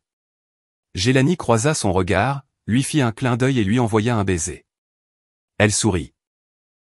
Oui, son histoire a commencé dans un café, mais la vraie histoire, celle de sa force, de sa renaissance et de ses décisions, avait commencé sous un lit lors de sa première nuit de noces. Et Abini remercia la vie pour cette leçon, pour tout. Pour la douleur qui l'a rendue plus forte, pour la trahison qui lui a appris la valeur de la loyauté, pour la perte qui l'a conduite à gagner, pour la fin qui est devenue un commencement. Le soleil se couchait, peignant le ciel dans des tons roses et dorés. La maison sentait la pâtisserie. Irène avait préparé les éclairs préférés de sa petite fille. Kai peignait un portrait de la jeune fille qui fêtait son anniversaire tandis que Sarafina courait avec le chiot qu'ils avaient adopté au refuge et qu'ils avaient appelé Léo. Abini, viens, on va couper le gâteau, appela son père. Elle se leva, lissa sa simple et confortable robe de maison, pas blanche, pas une robe de mariée, mais la robe d'un jour ordinaire dans sa vie extraordinaire, merveilleuse et authentique. Et en marchant vers sa famille, elle pensa, merci. Elle ne savait pas qui exactement le destin, Dieu, le hasard. Mais merci pour chaque moment, pour chaque larme, pour chaque sourire, pour avoir été cette fille impulsive qui, il y a 12 ans, a décidé de se cacher sous un lit et a changé sa vie à jamais. Parce que parfois, les décisions les plus importantes sont prises dans les moments les moins attendus. Parfois, le salut vient de là où on l'imagine le moins. Parfois, sous un lit, on ne trouve pas un monstre d'enfance, mais un ange gardien qui vous montre la vérité et vous indique le chemin. Et Abini a suivi ce chemin, ferme, heureuse, reconnaissante envers sa famille, son amour, sa vie. Cette vie qui avait commencé sous le lit lors de sa première nuit de noces. La vie a la fâcheuse habitude de vous surprendre précisément au moment où tout semble être en place. 2 ans après l'anniversaire de Nia, alors qu'Abini avait 40 ans et qu'elle était mariée à Galani depuis 14 ans, quelque chose s'est produit qui a ébranlé son existence tranquille. Tout a commencé par un coup de téléphone. Abini venait de terminer un projet compliqué au cabinet de design lorsque la secrétaire l'informa qu'une femme voulait lui parler. Elle a dit que c'était urgent et que cela concernait Omari Ramos. Abini fronça les sourcils. Que pouvait-il s'être passé? Elle décrocha le téléphone. Abini, c'est Tisha, la femme d'Omari. Je suis désolé de vous déranger, mais Omari est à l'hôpital. Il a eu un accident. Les médecins disent qu'il a besoin d'une opération urgente, et il a un groupe sanguin très rare, A négatif. Ni les enfants ni moi ne l'avons. Je sais que c'est beaucoup demandé, mais vous n'auriez pas le même groupe, par hasard? Abini sentit ses mains se refroidir. En effet, son groupe sanguin était AB négatif. Oui, je suis de ce groupe. Dans quel hôpital est-il? Il est à l'hôpital Northside. J'arrive, l'interrompit-elle. C'est une question de vie ou de mort. Elle obtint la permission au travail et se rendit directement à l'hôpital. Dans le couloir des soins intensifs, Tisha était là, les yeux gonflés d'avoir pleuré, avec 2 enfants à ses côtés, un garçon d'environ 9 ans et une fille de 7 ans. En la voyant, Tisha se leva d'un bond. Merci d'être venu. Les médecins vous attendent. Abini hocha la tête et se rendit au laboratoire. Pendant qu'on lui prélevait du sang, elle pensa à quel point tout cela était étrange. L'homme qui avait autrefois essayé de la tromper dépendait maintenant de son aide. Et elle le faisait non pas pour lui, mais pour ses enfants qui ne méritaient pas de perdre leur père. L'opération s'est bien déroulée. Abini voulait partir, mais Tisha l'en empêcha. S'il vous plaît, restez. J'ai peur. Je n'ai pas de famille ici, et ma belle-mère, Zola, est à l'étranger. Je n'arrive pas à la joindre. Abini regarda les petits effrayés, se serrant les uns contre les autres. Très bien, je reste. Ils s'assirent dans le couloir à boire du café provenant du distributeur automatique. Tisha commença à parler. Il s'avéra qu'elle connaissait toute l'histoire depuis le premier jour. Omari m'a tout raconté. Il a dit qu'il avait été un idiot, qu'il avait perdu la meilleure chose qu'il avait, qu'il lui avait fallu des années pour se pardonner. Mais il m'a rencontré et tout a commencé à aller mieux. Il n'a jamais pu se réconcilier avec sa mère. Elle a essayé de lui écrire des lettres, mais il les a renvoyées sans les lire. Alors que le soir tombait, le médecin sortit avec de bonnes nouvelles. Omari s'était réveillé. Le danger était passé. Tisha fondit en larmes de soulagement. Les enfants la serrèrent dans leurs bras. Abini se leva silencieusement pour partir, mais Tisha l'arrêta. Voulez-vous le voir, s'il vous plaît? Dans la chambre, Omari était pâle, relié à des tubes et des moniteurs. Quand il vit Abini, il essaya de sourire. Merci, murmura-t-il. Tisha m'a dit que vous aviez donné votre sang. Dire merci est un euphémisme, pas un euphémisme après tout ce que j'ai fait. Abini, pardonnez-moi. Je sais que vous avez dit que vous l'aviez déjà fait, mais j'ai besoin de l'entendre à nouveau. Abini resta silencieuse pendant quelques secondes, puis répondit, je ne vous en veux pas, ô mari. Vous avez une belle famille. Prenez soin d'eux. Je le ferai. Et êtes-vous heureuse? Oui, très heureuse. Je suis content. Sérieusement, je suis content. Abini quitta l'hôpital après la tombée de la nuit. Gélani l'attendait dans la voiture. Elle lui avait tout raconté au téléphone. Tu as fait ce qu'il fallait, dit-il, la serrant dans ses bras quand elle monta dans la voiture. Je suis fier de toi. Je ne pouvais rien faire d'autre. Il y avait des enfants impliqués. Allez, Abini. Rentrons à la maison. Les nôtres t'attendent aussi. À la maison, Nia, qui avait 14 ans et se prenait pour une adulte, l'accueillit les bras croisés. Maman, est-ce vrai que tu as sauvé la vie d'un homme? Qui te l'a dit? Papa, c'est incroyable. Maman est une héroïne. Non, Nia, je ne suis pas une héroïne. J'ai juste fait ce que je devais faire. Et qui était cet homme? Une vieille connaissance. L'homme triste du parc. Sa mémoire était excellente. Oui. Et pourquoi l'as-tu aidé s'il était triste? Parce que parfois, il faut aider même ceux qui nous ont blessés. Ça s'appelle la compassion. L'histoire avec Omari eut une suite inattendue. Une semaine plus tard, Zola se présenta au bureau d'Abini. Elle avait beaucoup vieilli, ses cheveux complètement gris, son visage marqué de rides, son regard fatigué, mais elle se tenait toujours droite avec dignité. Abini, puis-je vous parler un instant? Bonjour, Zola. Veuillez vous asseoir. Je suis venu vous remercier pour Omari. Tisha me l'a dit. Vous n'êtes pas obligé. Si, je le suis. J'ai beaucoup réfléchi à ce que j'ai fait, à ce que j'ai perdu toutes ces années. Vous aviez raison. Chacun fait ses propres choix. Les miens m'ont coûté mon fils. Mais vous n'avez pas laissé ce choix lui coûter la vie. Merci. Zola se leva pour partir, mais s'arrêta à la porte. Vous savez, j'aide maintenant gratuitement les femmes qui ont été escroquées. C'est ma façon de me racheter. Pas auprès de vous. Je sais que je ne gagnerai pas votre pardon, mais envers moi-même, envers Dieu, s'il existe, Zola. Elle se retourna. Je vous ai pardonné il y a longtemps. Pas pour vous, mais pour moi. Porteur, la rancune est trop lourd. Allez voir votre fils. Il sera à l'hôpital pendant au moins une semaine. C'est peut-être le moment de parler. Zola hocha la tête et partit. Plus tard, Tisha raconta à Abini qu'Omari s'était finalement réconcilié avec sa mère.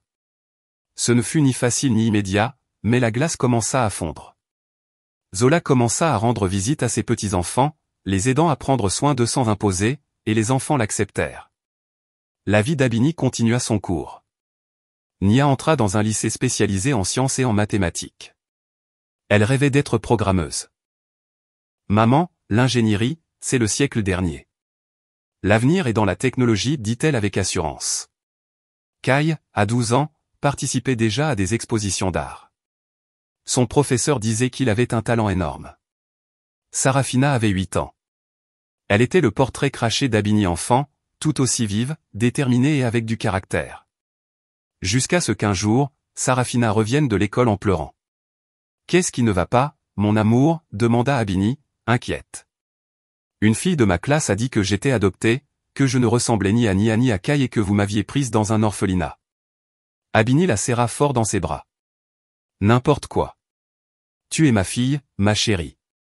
C'est juste que tu ressembles à ton arrière-grand-mère, ma grand-mère. Elle avait aussi les cheveux foncés et les yeux couleur café. Et le reste d'entre nous ressemble à la famille de papa et est plus clair. Sérieusement? Bien sûr. Tu veux que je te montre des photos? Elles s'assirent ensemble à regarder l'album de famille pendant qu'Abini lui racontait des histoires sur ses ancêtres. Soudain, Sarafina demanda, « Maman, pourquoi tu n'as pas de photos de ton mariage ?» La maman de mon ami m'a montré les siennes. Elles étaient très jolies. Abini fit une pause. Elle avait jeté les photos de son premier mariage. Elle en avait à peine de son deuxième avec Galani. Elle n'avait pas eu beaucoup de temps. Tu sais quoi? On va faire une séance photo. On s'habillera élégamment comme à un mariage et on prendra des photos de toute la famille. Oui. Et papa portera un costume. On le convaincra. L'idée d'une simple séance photo s'est vite transformée en quelque chose de plus grand. Scylla proposa, et si vous faisiez un mariage symbolique juste pour vous et vos amis? Après tout, cette fois-là, c'était tellement simple, sans fête. Gélanie soutint l'idée. 15 ans ensemble, c'est une bonne raison. Les préparatifs commencèrent immédiatement. Nia prit en charge l'organisation, montrant un talent naturel. Kai dessina les invitations avec ses dessins, et Sarafina aida sa mère à choisir la robe. Elles en essayèrent des dizaines. Camilo et Irène s'occupèrent du banquet, et Nala aida à la décoration du lieu. Une semaine avant l'événement, Abini reçut une lettre sans adresse de retour. À l'intérieur se trouvait une photo, elle et Omari à leur premier mariage, et une note. J'ai pensé que vous devriez avoir ça, pas comme un souvenir du mauvais, mais comme un symbole du chemin que vous avez parcouru avec respect. Abini regarda la photo pendant longtemps. Une jeune fille en blanc souriant à l'appareil photo, n'imaginant pas ce qui l'attendait quelques heures plus tard, naïve, confiante, amoureuse. Abini sourit également et rangea la photo dans l'album sans la jeter, mais aussi sans la montrer à Galani. C'était son histoire, son passé, son chemin. Le jour du mariage symbolique se leva radieusement. Septembre offrait un soleil chaud. Ils décidèrent de célébrer la cérémonie à Piémont Park, où ils se promenaient souvent avec les enfants. La famille et les amis se réunirent, environ 50 personnes. Abini portait une simple et élégante robe blanche ajustée à son corps, rien d'aussi pompeux que la première. Gélanie dans un costume de couleur claire avait l'air de sortir d'un film. L'officiant était le propre père d'Abini. « Chers amis, dit-il d'une voix émue, aujourd'hui, nous célébrons qu'il y a 15 ans, ma fille a pris la meilleure décision de sa vie. Elle a choisi Gélanie. Et Gélanie a fait une merveilleuse erreur. Il a choisi ma fille. » Bizarrerie et tout. Tout le monde rit.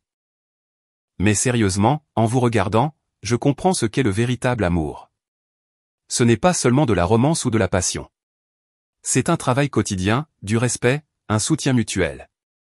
C'est savoir que quoi qu'il arrive, il y a quelqu'un à vos côtés qui ne vous trahira pas et ne vous abandonnera pas. Abini, Gélanie, en vous regardant, vous et vos enfants, je sais que vous avez construit ce dont beaucoup ne font que rêver, une vraie famille. Embrassez-vous. Tout le monde cria. Abini et Gélanie s'embrassèrent au milieu des applaudissements. Nia prit des photos avec son appareil photo professionnel, sa nouvelle passion depuis 1 an. Kai croqua la scène dans son carnet. Sarafina courut parmi les invités, disant « Sa mère était la plus belle mariée du monde ». Scylla fit un discours émouvant. « J'ai vu toute l'histoire d'Abini depuis le début. Elle a toujours été une combattante, une force de la nature, mais avec Galani, elle est aussi devenue une femme heureuse, et c'est de l'or. » Nala lut un poème de sa propre composition que personne ne savait qu'elle avait écrit. Irène chanta un boléro romantique avec une belle voix. Même les collègues du cabinet présentèrent un diaporama amusant intitulé Amour d'ingénierie, le calcul et la structure d'une famille parfaite. Alors que le soir tombait, lorsque le soleil teignait tout d'or, Galani prit le micro. « Je ne suis pas un orateur, vous le savez, mais je veux dire quelque chose. Abini, il y a 15 ans, tu as dit oui. C'était le plus beau jour de ma vie. Chaque jour avec toi a été un cadeau. Tu m'as donné 3 merveilleux enfants. Tu m'as rendu meilleur, plus fort, plus sage. Je ne sais pas ce qui nous attend, mais je sais que quoi qu'il arrive, nous l'affronterons ensemble. Je t'aime. » Abini ne put retenir ses larmes. C'étaient des larmes de pur bonheur. Elle prit le micro. « Galani, merci d'être arrivé juste au moment où j'étais prête à te trouver. Pour m'avoir appris ce qu'est le véritable amour, pas de jeu, pas de mensonge. Merci pour nos enfants, pour chaque jour partagé, pour n'avoir jamais jugé mon passé, pour m'avoir accepté avec toutes mes cicatrices. Je t'aime plus que ma vie. » Ils dansèrent leur deuxième danse sur la chanson qui passait ce jour-là dans le café où ils s'étaient rencontrés. Les invités les entourèrent. Beaucoup pleuraient. Les enfants regardèrent leurs parents avec fierté et tendresse. Et maintenant, une surprise annonça Nia. Les 3 enfants montèrent sur la petite scène improvisée. Nia s'assit au clavier. Elle avait pris des cours en secret. Kai prit la guitare, et Sarafina se tint devant le micro. Nous avons préparé un cadeau, dit Sarafina d'une voix sérieuse. Ils commencèrent à jouer et à chanter une chanson simple sur la famille, l'amour et la maison. La voix de Sarafina était claire et forte. Nia l'accompagna avec assurance, et Kai suivit avec de douces harmonies. Abini et Gélani se serrèrent dans leurs bras en les écoutant. On a fait du bon travail, murmura Gélani. Un excellent travail, répondit Abini. Après la fête, la vie reprit son rythme habituel. Mais quelque chose avait changé. Cette cérémonie symbolique semblait les avoir renforcés, leur donnant une nouvelle énergie. Abini reçut une promotion, devenant la chef du design. Gélani prit la direction d'un nouveau projet. Les enfants continuèrent à remplir la maison de fierté et de joie. Mais la vie, comme toujours, apporta des épreuves. 6 mois après la célébration, Camilo fut hospitalisé, problème cardiaque. Abini passa des nuits à son chevet. Irène ne le quitta jamais. L'opération fut compliquée mais se déroula bien. Quand Camilo reprit conscience, la première chose qu'il dit fut « Je dois encore voir mes petits-enfants grandir ». La guérison fut lente. Abini demanda des vacances pour aider Irène à s'occuper de lui. Les enfants lui rendirent visite tous les jours. Nia lui lut des articles scientifiques. Kai dessina ses portraits. Et Sarafina parla sans arrêt, le faisant rire. Tu sais, Abini lui dit un jour son père, je pensais qu'après ta mère, je ne pourrais plus être heureux, mais je l'ai été. Irène, toi, les enfants, les petits-enfants. La vie continue, même quand on pense que c'est fini. Papa, tu vas vivre encore 100 ans. Pas 100, mais je vais essayer de durer assez longtemps. Je veux tenir mes arrière-petits-enfants dans mes bras. Papa, de quoi tu parles? Nia a déjà 17 ans. Des prétendants vont bientôt commencer à apparaître. Elle est concentrée sur ses études. L'un n'empêche pas l'autre. Et c'était vrai. Des prétendants commencèrent à apparaître, grands, minces, intelligents. Nia attirait l'attention partout où elle allait. Mais elle était sérieuse, plus que d'habitude pour son âge. Maman, ces garçons sont tellement immatures. Comment était papa à leur âge? Ton père avait 30 ans quand on s'est rencontrés, et à 18 ans, je ne sais pas. Demande à grand-mère Nala. Il s'avéra que Gélani à 18 ans était un romantique incurable. Il écrivait des poèmes et rêvait d'être archéologue. Tu vois, dit Nia, et ces gars-là ne parlent que de voitures et de jeux vidéo.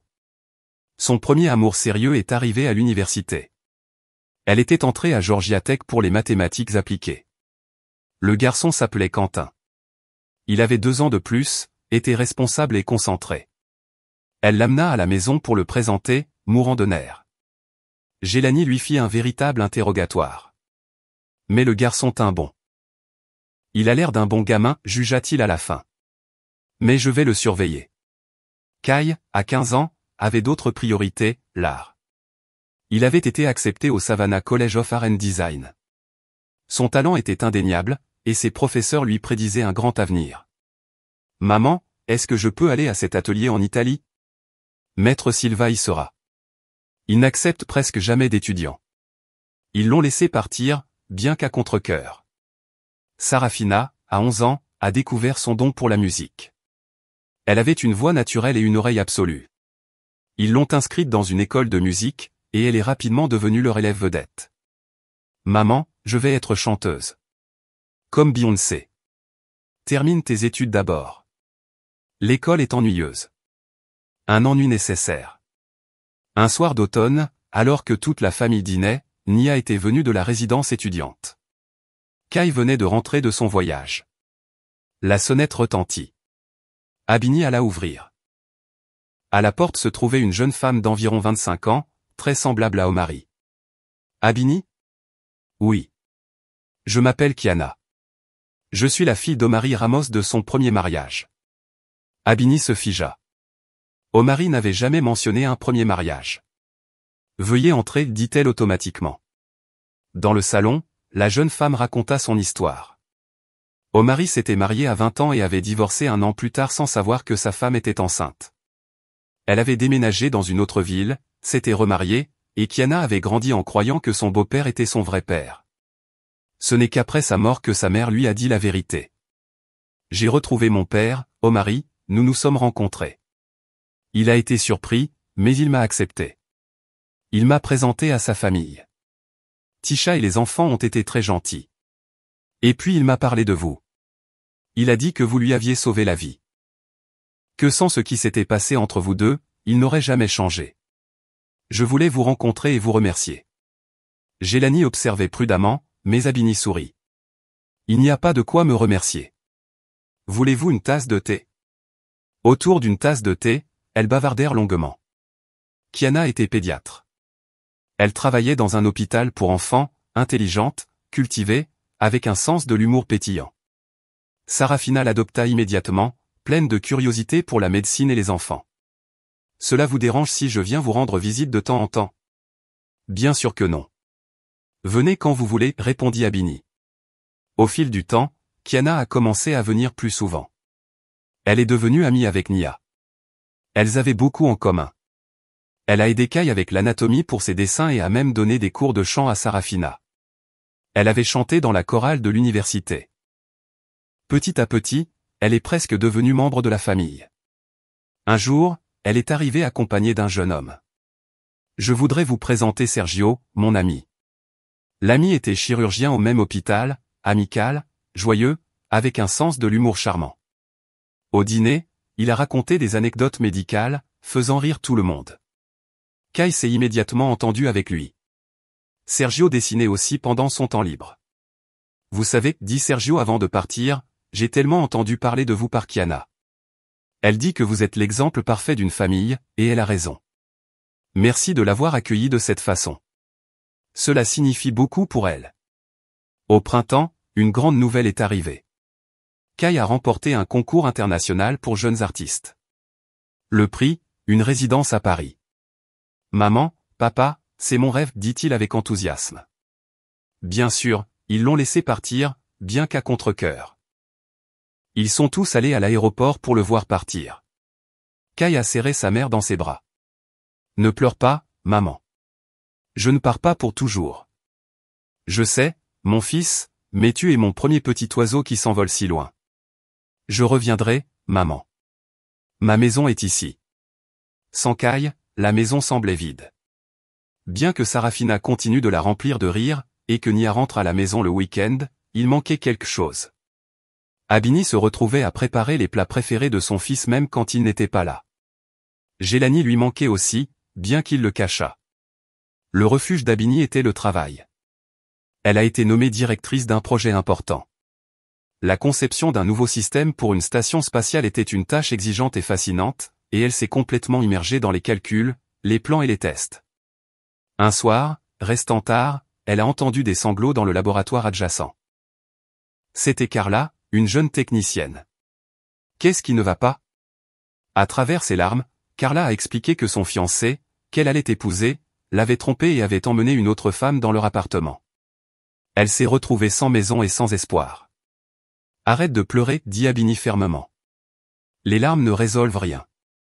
J'ai une chambre libre. La chambre de Kai. Tu resteras là pour l'instant, et ensuite on verra. Carla la regarda comme si elle était un ange. Mais comment? Pas de mais. Ramasse tes affaires.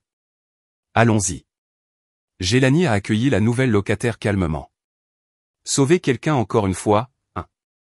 Et qu'est-ce que tu voulais que je fasse? Laisser la fille dans la rue? Sarafina était ravie. Enfin, elle avait quelqu'un avec qui parler de choses de fille. Carla s'est avérée être une excellente invitée. Elle a aidé à la maison, a enseigné l'anglais à Sarafina et a fait de délicieux gâteaux. Abini, comment as-tu rencontré Gélani? A-t-elle demandé un soir. Abini a souri et lui a raconté l'histoire du café, des plans, et de la façon dont elle avait eu peur de faire confiance à l'amour à nouveau après une trahison. Et ton premier mari? A demandé Carla prudemment. C'est une autre histoire, une longue avec une morale. Je te la raconterai un jour. Mais elle n'a pas eu à le faire.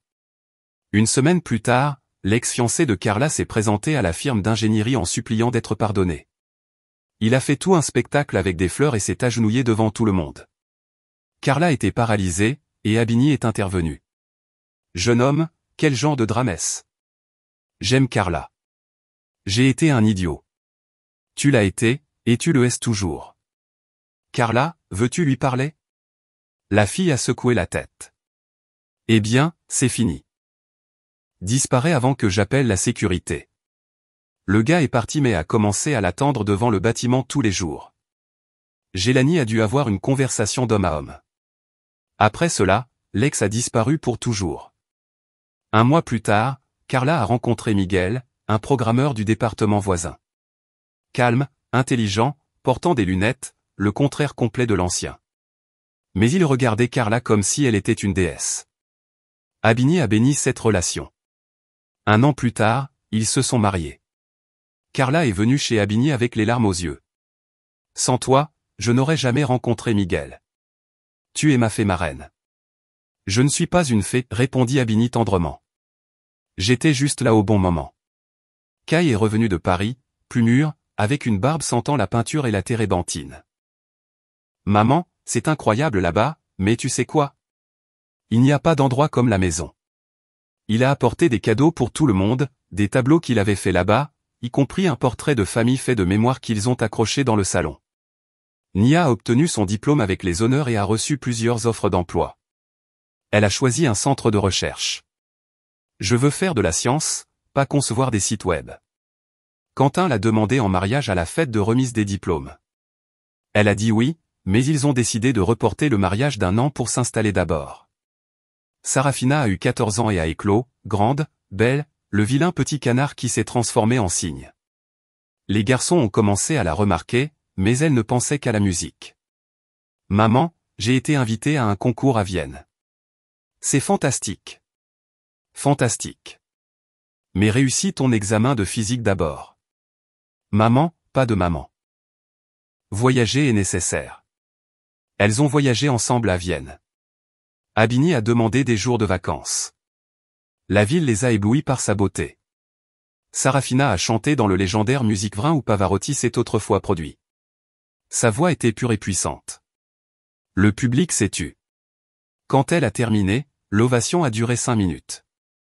Premier prix et une invitation à étudier au Conservatoire de Vienne. Maman, c'est ma grande chance.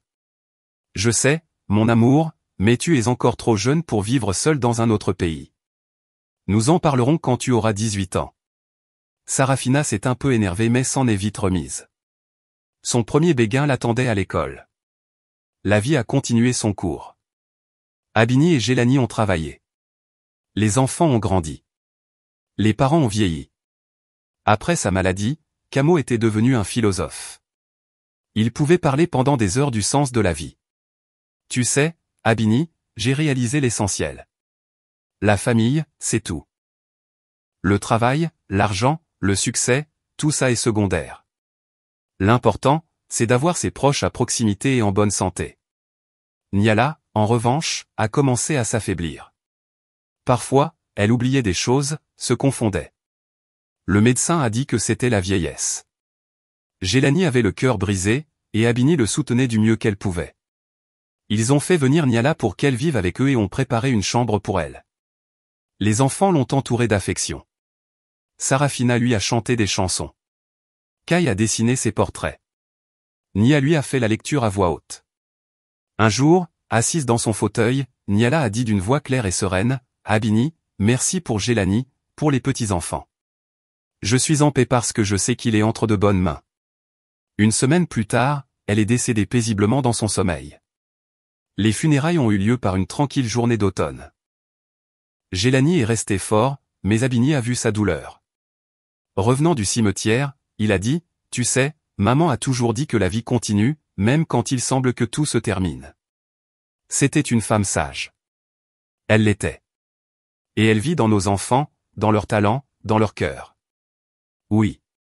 Sarafina a hérité de son oreille musicale, Kai, de sa sensibilité artistique. Nia, de son esprit analytique, et toi, tu as hérité de sa gentillesse et de sa sagesse. Merci, mon amour. La vie, en effet, a continué. Nia a épousé Quentin. Le mariage était magnifique, émouvant. Son père l'a conduite à l'autel, retenant ses larmes. « Papa, ne pleure pas. Ce sont des larmes de bonheur, ma chérie. » Abini à côté de Gélanie ressentait une immense émotion. Sa fille avait grandi, était devenue une femme. Le mariage a réuni de nombreux invités. Même Omari est venu avec Tisha et leurs enfants. Nia a également invité Kiana, qui a amené sa famille. Omari s'est approché d'Abini. Votre fille est magnifique, tout comme vous l'étiez à son âge. Merci, Omari. Je voulais te dire merci pour Kiana. Elle m'a dit comment tu l'avais accueillie. Cela vaut plus que tu ne peux l'imaginer. Omari, le passé est derrière nous. Nous avons tous un présent. Vivons-le. Zola est également arrivée. Elle était âgée mais conservait toujours son maintien digne. Abini, félicitations. Vous avez une fille merveilleuse. Merci, Zola. Je voulais te donner quelque chose. Prends ça. Elle lui a remis une enveloppe. À l'intérieur se trouvait un chèque d'un montant suffisant pour un acompte sur un condo. Zola, c'est trop. Non, c'est une petite partie de ce que je te dois. Accepte-le. C'est pour le jeune couple. Nia et Quentin sont partis en lune de miel. Kai a reçu une commission très spéciale pour peindre les fresques d'une église. Un grand honneur pour un artiste aussi jeune. Sarafina s'est préparée à ses examens finaux et en même temps à l'entrée au conservatoire. Elle a décidé de tenter celui d'Atlanta pour être plus proche de la maison. Et puis Abini a découvert qu'elle était enceinte à nouveau à 45 ans. Un peu tard, mais les médecins l'ont assuré que tout allait bien. Gélani était en état de choc. Mais comment? Comme toujours, Abini a ri. Tu en veux un? Et toi? Oui, j'en veux un. Les enfants ont réagi de différentes manières. Nia était heureuse. Maman, c'est incroyable. Je vais avoir un petit frère ou une petite sœur. Kai a commenté avec enthousiasme. Ce sera intéressant de faire un portrait avec un bébé. Sarafina était scandalisée. Maman, c'est embarrassant. À ton âge. Sarafina, d'accord, mais que ce soit une fille. Je ne comprends pas les garçons. La grossesse a été difficile. Abini a dû se reposer et quitter son travail, mais elle ne l'a pas regretté. C'était une autre opportunité, un autre miracle. Gélani a pris soin d'elle comme une reine, et les enfants ont tout fait pour l'aider. Une fille est née. Ils l'ont appelée Sana, en l'honneur de la meilleure amie d'Abini. Minuscule, fragile, mais avec un cri si fort qu'il a fait rire tout le monde. Elle a du caractère, a dit l'infirmière. Nia est venue aider avec le bébé. Elle-même avait déjà un ventre de femme enceinte. Continuité des générations, a plaisanté Abini. Quand Sana a eu 1 an, ils ont organisé une grande fête de famille. Tout le monde est venu, les parents, les amis, même Carla et Miguel avec leur nouveau-né. Kiana et Sergio ont annoncé leur fiançailles. Sarafina a chanté une chanson pour sa petite sœur, et Kai lui a offert un tableau intitulé Sana avec des ailes d'ange. Pendant le dîner, Camo a levé son verre. Je porte un toast à la continuité. Que notre famille ne se désunisse jamais. Que nos arrière-petits-enfants et arrière-arrière-petits-enfants se réunissent autour d'une table comme celle-ci dans quelques années et se souviennent de nous avec tendresse. Abini a regardé tout le monde autour d'elle et a pensé, c'est ça le bonheur. Pas la richesse, pas le succès, mais ça. Une grande famille, des gens que vous aimez et qui vous aiment. Et tout a commencé avec cette blague idiote le jour où elle s'est cachée sous un lit. Ce soir-là, quand les invités étaient partis, les enfants dormaient, et la petite Sana respirait doucement dans son berceau, Abini et Gélani étaient assis sur le patio. Fatigué, a-t-il demandé. Heureuse, a-t-elle répondu. Parfois, je me demande ce qui se serait passé si je ne m'étais pas caché sous le lit. Ne pense pas à ça. Tout s'est passé comme il devait se passer. Oui, peut-être, mais c'est quand même étrange. Une si petite décision, une impulsion de quelques secondes, et ça change toute une vie. Ils appellent ça le destin. Je ne crois pas au destin. Je crois que nous construisons nos propres vies. Têtu comme toujours. Bon, disons que nous l'avons construite nous-mêmes. Et ça ne s'est pas si mal passé, n'est-ce pas? Ça s'est parfaitement passé. Ils sont restés enlacés, regardant les étoiles. Un chien a aboyé au loin. Le bruit de la circulation était étouffé. Le monde continuait de tourner, mais la paix régnait dans leur maison. Abini savait que quoi qu'il arrive, elle avait la chose la plus importante, sa famille, son amour, sa maison. Et oui, elle ne s'est plus jamais cachée sous un lit. Seulement parfois en jouant à cache-cache avec les enfants. Mais c'était une autre histoire. 3 ans ont passé. La petite Sana est devenue une petite fille vive de 4 ans, tout comme Sarafina quand elle était petite.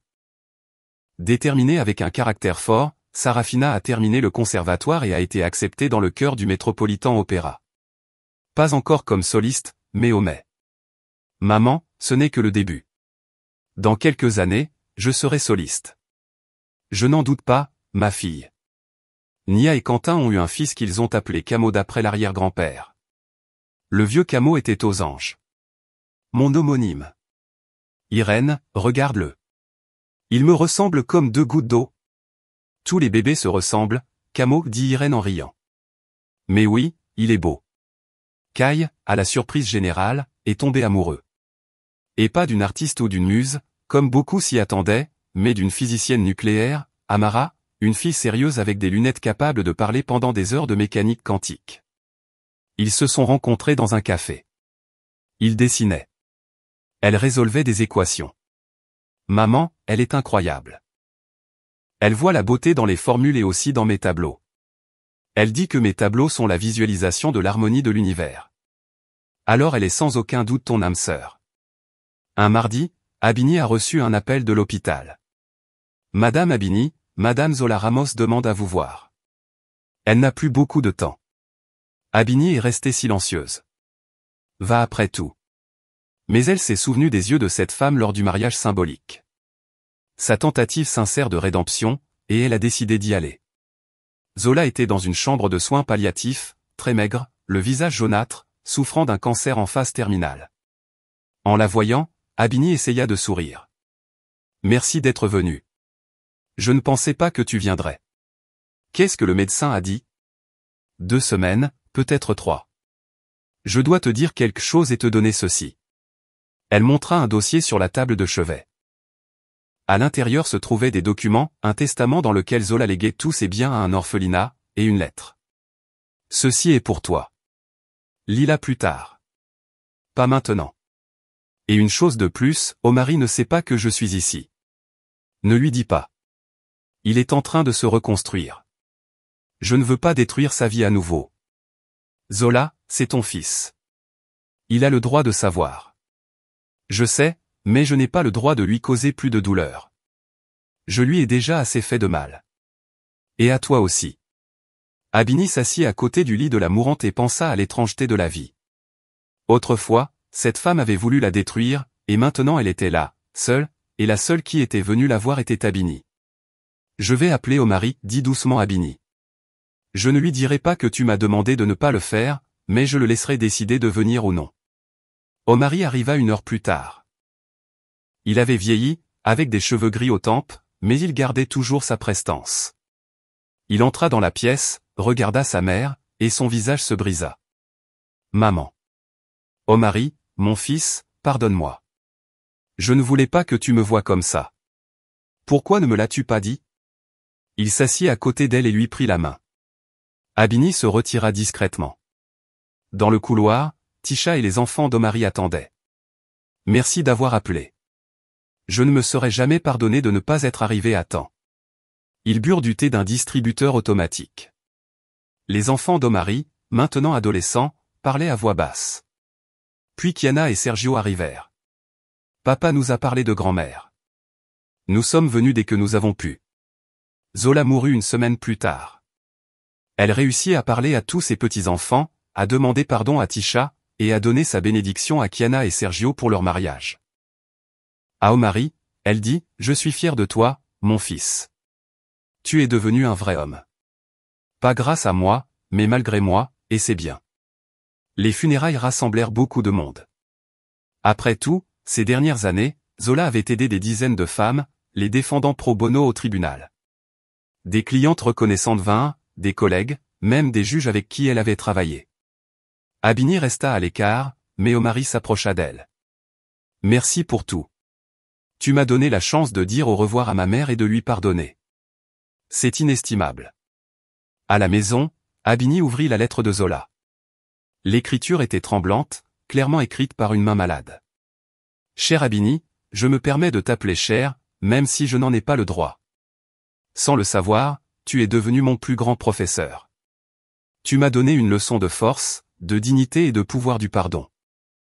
J'ai passé ces dernières années à essayer de racheter le mal que je t'ai fait, non pas pour gagner ton pardon, je ne le mérite pas, mais pour que mon âme quitte ce monde en ayant fait au moins un peu de bien. Merci pour Omari. Tu m'as rendu mon fils quand tu l'as appelé. Merci de m'avoir appris ce qu'est une vraie femme, forte mais pas cruelle, intelligente mais pas manipulatrice, aimante mais pas aveugle. J'ai vu ta famille à ce mariage. C'est une belle famille. Prends soin d'elle. Et si un jour tes enfants te posent des questions sur ton premier mariage, dis-leur la vérité. Qu'ils sachent que même de la nuit la plus noire, on peut sortir vers la lumière. Tu l'as prouvé avec respect et gratitude. Zola Ramos. Abini plia soigneusement la lettre et la rangea dans un tiroir. Peut-être qu'un jour elle la montrera à ses enfants, mais pas maintenant. Pour l'instant, elle a une autre préoccupation. La petite Sana a attrapé la varicelle et toute la maison est en émoi. Maman, ça me gratte, se plaignit la fillette. Ne te gratte pas, mon amour. Mais ça me gratte. Abini lui mit de la pommade, lui raconta des histoires et lui chanta des chansons. Gélanie rentra du travail à midi pour voir ses deux filles. Papa, je suis toute verte mais magnifique. Tu ressembles à une princesse grenouille. Je ne suis pas une grenouille. Bien sûr que non. Tu es une princesse. Une princesse verte. Nia amenait son fils, Camo, tous les week-ends. Le garçon pouvait passer des heures à construire des blocs ou à regarder des livres d'images. Maman, il est comme grand-père Camo, dit Nia. Tellement concentré. Et c'est bien. Laisse-le grandir intelligent. Un dimanche, pendant le dîner familial, une tradition que Nia avait lancée, Sarafina annonça une nouvelle. Je vais donner mon premier concert solo dans la petite salle du conservatoire. Tout le monde applaudit. Ma fille, c'est merveilleux, s'exclama Gélanie. C'est quand? Dans 2 mois. Et devinez quoi d'autre? Je veux chanter une chanson que j'ai écrite moi-même sur notre famille. Les préparatifs commencèrent immédiatement. Sarafina répétait à la maison, et sa voix remplissait tous les coins. Même la petite Sana l'accompagnait, inventant des mots. Kai dessina l'affiche. Nia s'occupa de l'organisation, et Abini cousit la robe de concert. Sarafina ne voulait pas d'une robe achetée en magasin, mais une robe faite par sa mère. Une semaine avant l'événement, un appel arriva de France. Une galerie importante voulait acheter une série de peintures de Kai, des paysages parisiens. La somme était impressionnante. Maman, c'est une fortune, s'exclama Kai. Tu le mérites, mon fils. Ils ont reconnu ton talent.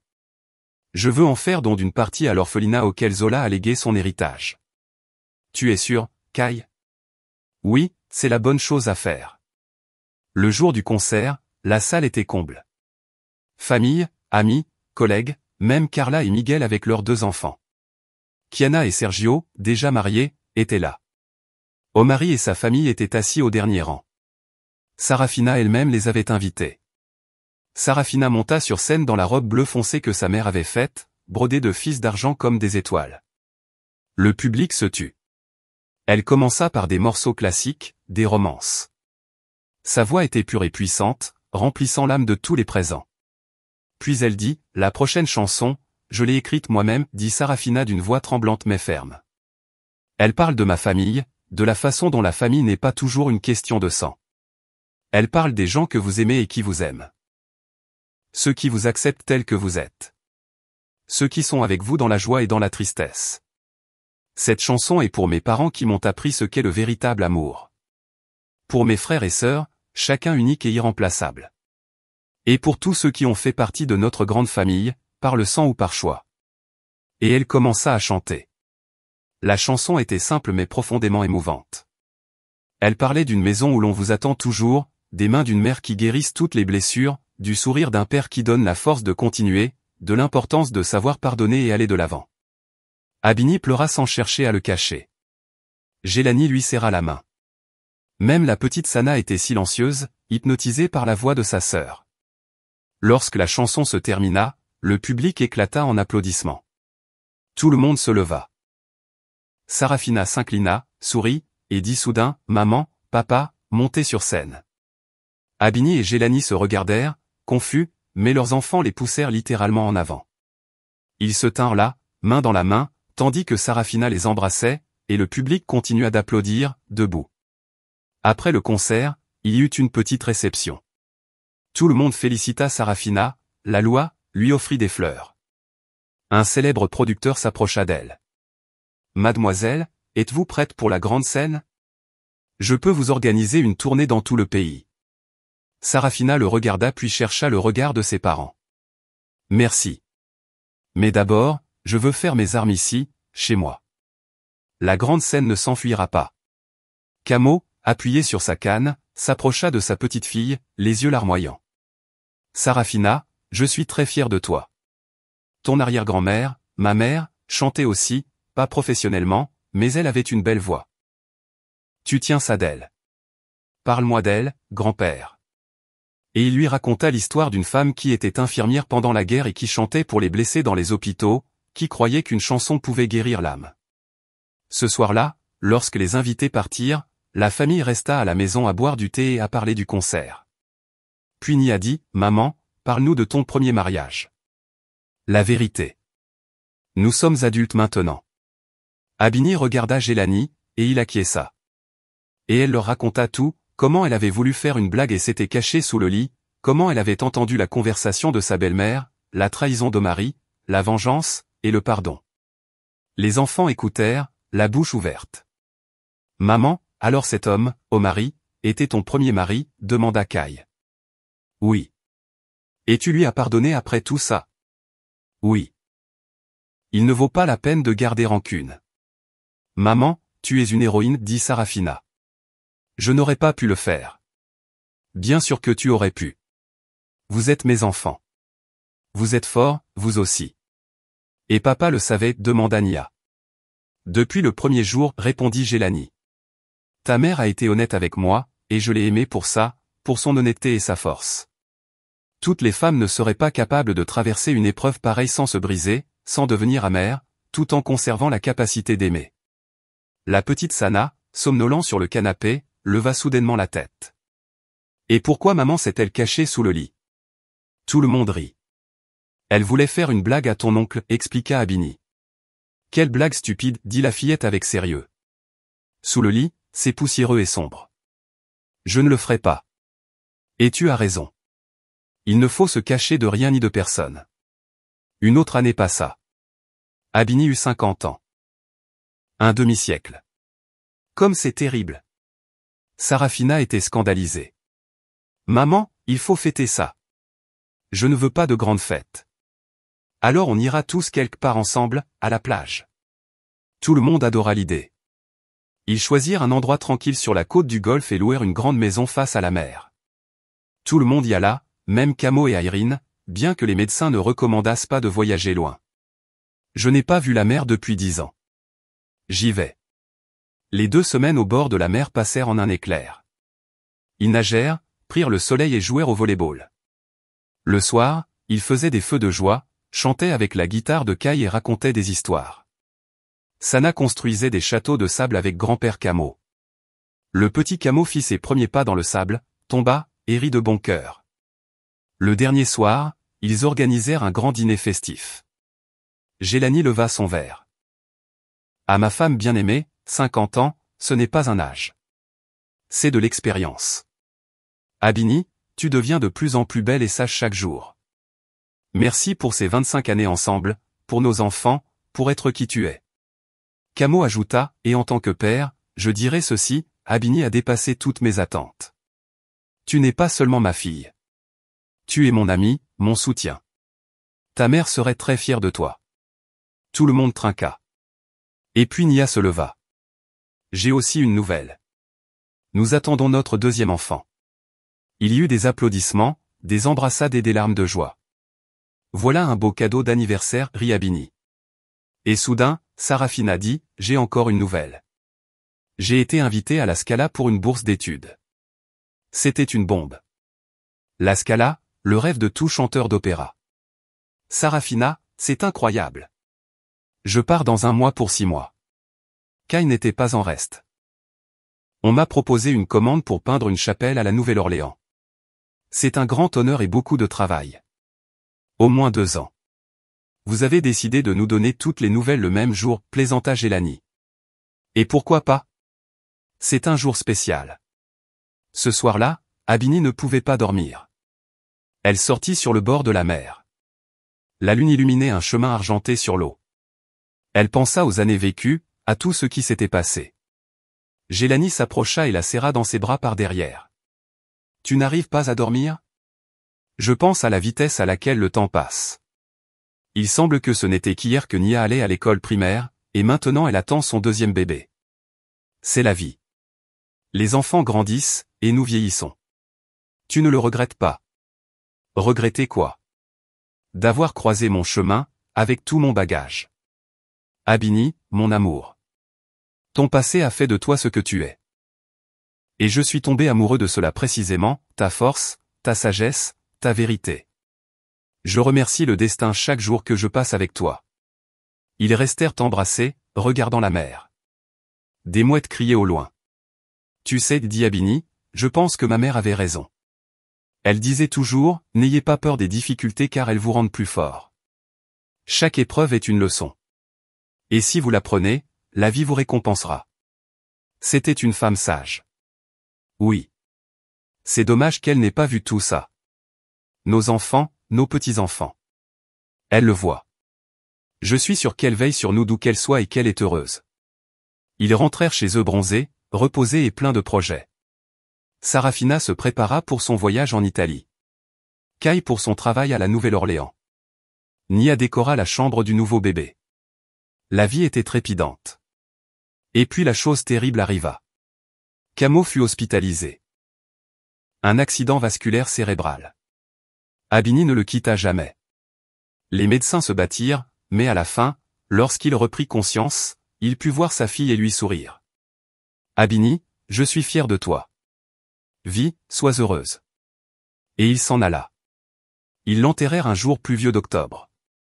De nombreux collègues et amis vinrent, tous ceux qui l'avaient aimé et respecté. Abini resta forte, mais à la maison, lorsque tout le monde fut parti, elle fondit en larmes. Gélanie la serra dans ses bras, les enfants l'entourèrent. La petite Sana caressa ses cheveux. Ne pleure pas, maman.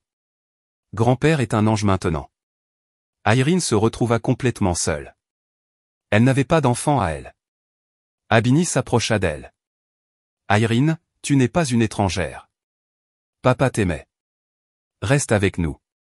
Irene accepta, et une nouvelle grand-mère apparut dans la maison. La vie reprit peu à peu son cours. Sarafina partit en Italie et envoya des lettres pleines d'émotions. Kai se plongea dans la peinture de la chapelle. Nia eut une fille. Sana. Maman, regarde. Elle te ressemble. Tous les bébés se ressemblent. Abini sourit, se souvenant des paroles d'Irene. Quelque temps plus tard, une lettre arriva du notaire. Camo avait laissé un testament. Ses biens, non négligeables, étaient partagés entre sa fille et ses petits-enfants. Mais il y avait une clause spéciale, un fonds portant le nom de sa femme, Nia, pour aider les jeunes femmes ingénieures. Papa, murmura Abini, pleurant sur les documents. Même après sa mort, il a continué à prendre soin de sa famille et à honorer la mémoire de la femme qu'il aimait. Le soir du Nouvel An, Sarafina revint d'Italie, rayonnante et pleine d'histoire. Maman, c'est incroyable là-bas. Mais tu sais quoi? Il n'y a pas d'endroit comme chez soi. Au dîner du Nouvel An, toute la famille se réunit. Ils trinquèrent à la mémoire de Camo, à la vie nouvelle, à la petite Sana et à l'avenir. Et lorsque l'horloge sonna minuit, Abini fit le vœu que tout le monde soit en bonne santé et heureux. Un vœu simple, mais le plus important. Elle regarda sa famille, son mari, ses enfants, ses petits-enfants, Irene, qui faisait déjà partie d'eux, et elle comprit que malgré les pertes et la douleur, elle était heureuse. Vraiment heureuse. Vous avez aimé l'histoire? Et de quelle ville écoutez-vous? Rendez-vous dans les commentaires. Si vous aimez l'histoire, vous pouvez me soutenir en envoyant un super merci pour que je puisse continuer à vous apporter d'autres histoires comme celle-ci. Merci beaucoup pour votre soutien bienveillant. J'attends vos commentaires sur l'histoire. Sur l'écran, vous pouvez voir 2 nouvelles histoires de vie que je vous recommande vivement. Il y a tellement plus de choses sur ma chaîne. N'oubliez pas de vous abonner. À la prochaine histoire de vie. Avec amour et respect.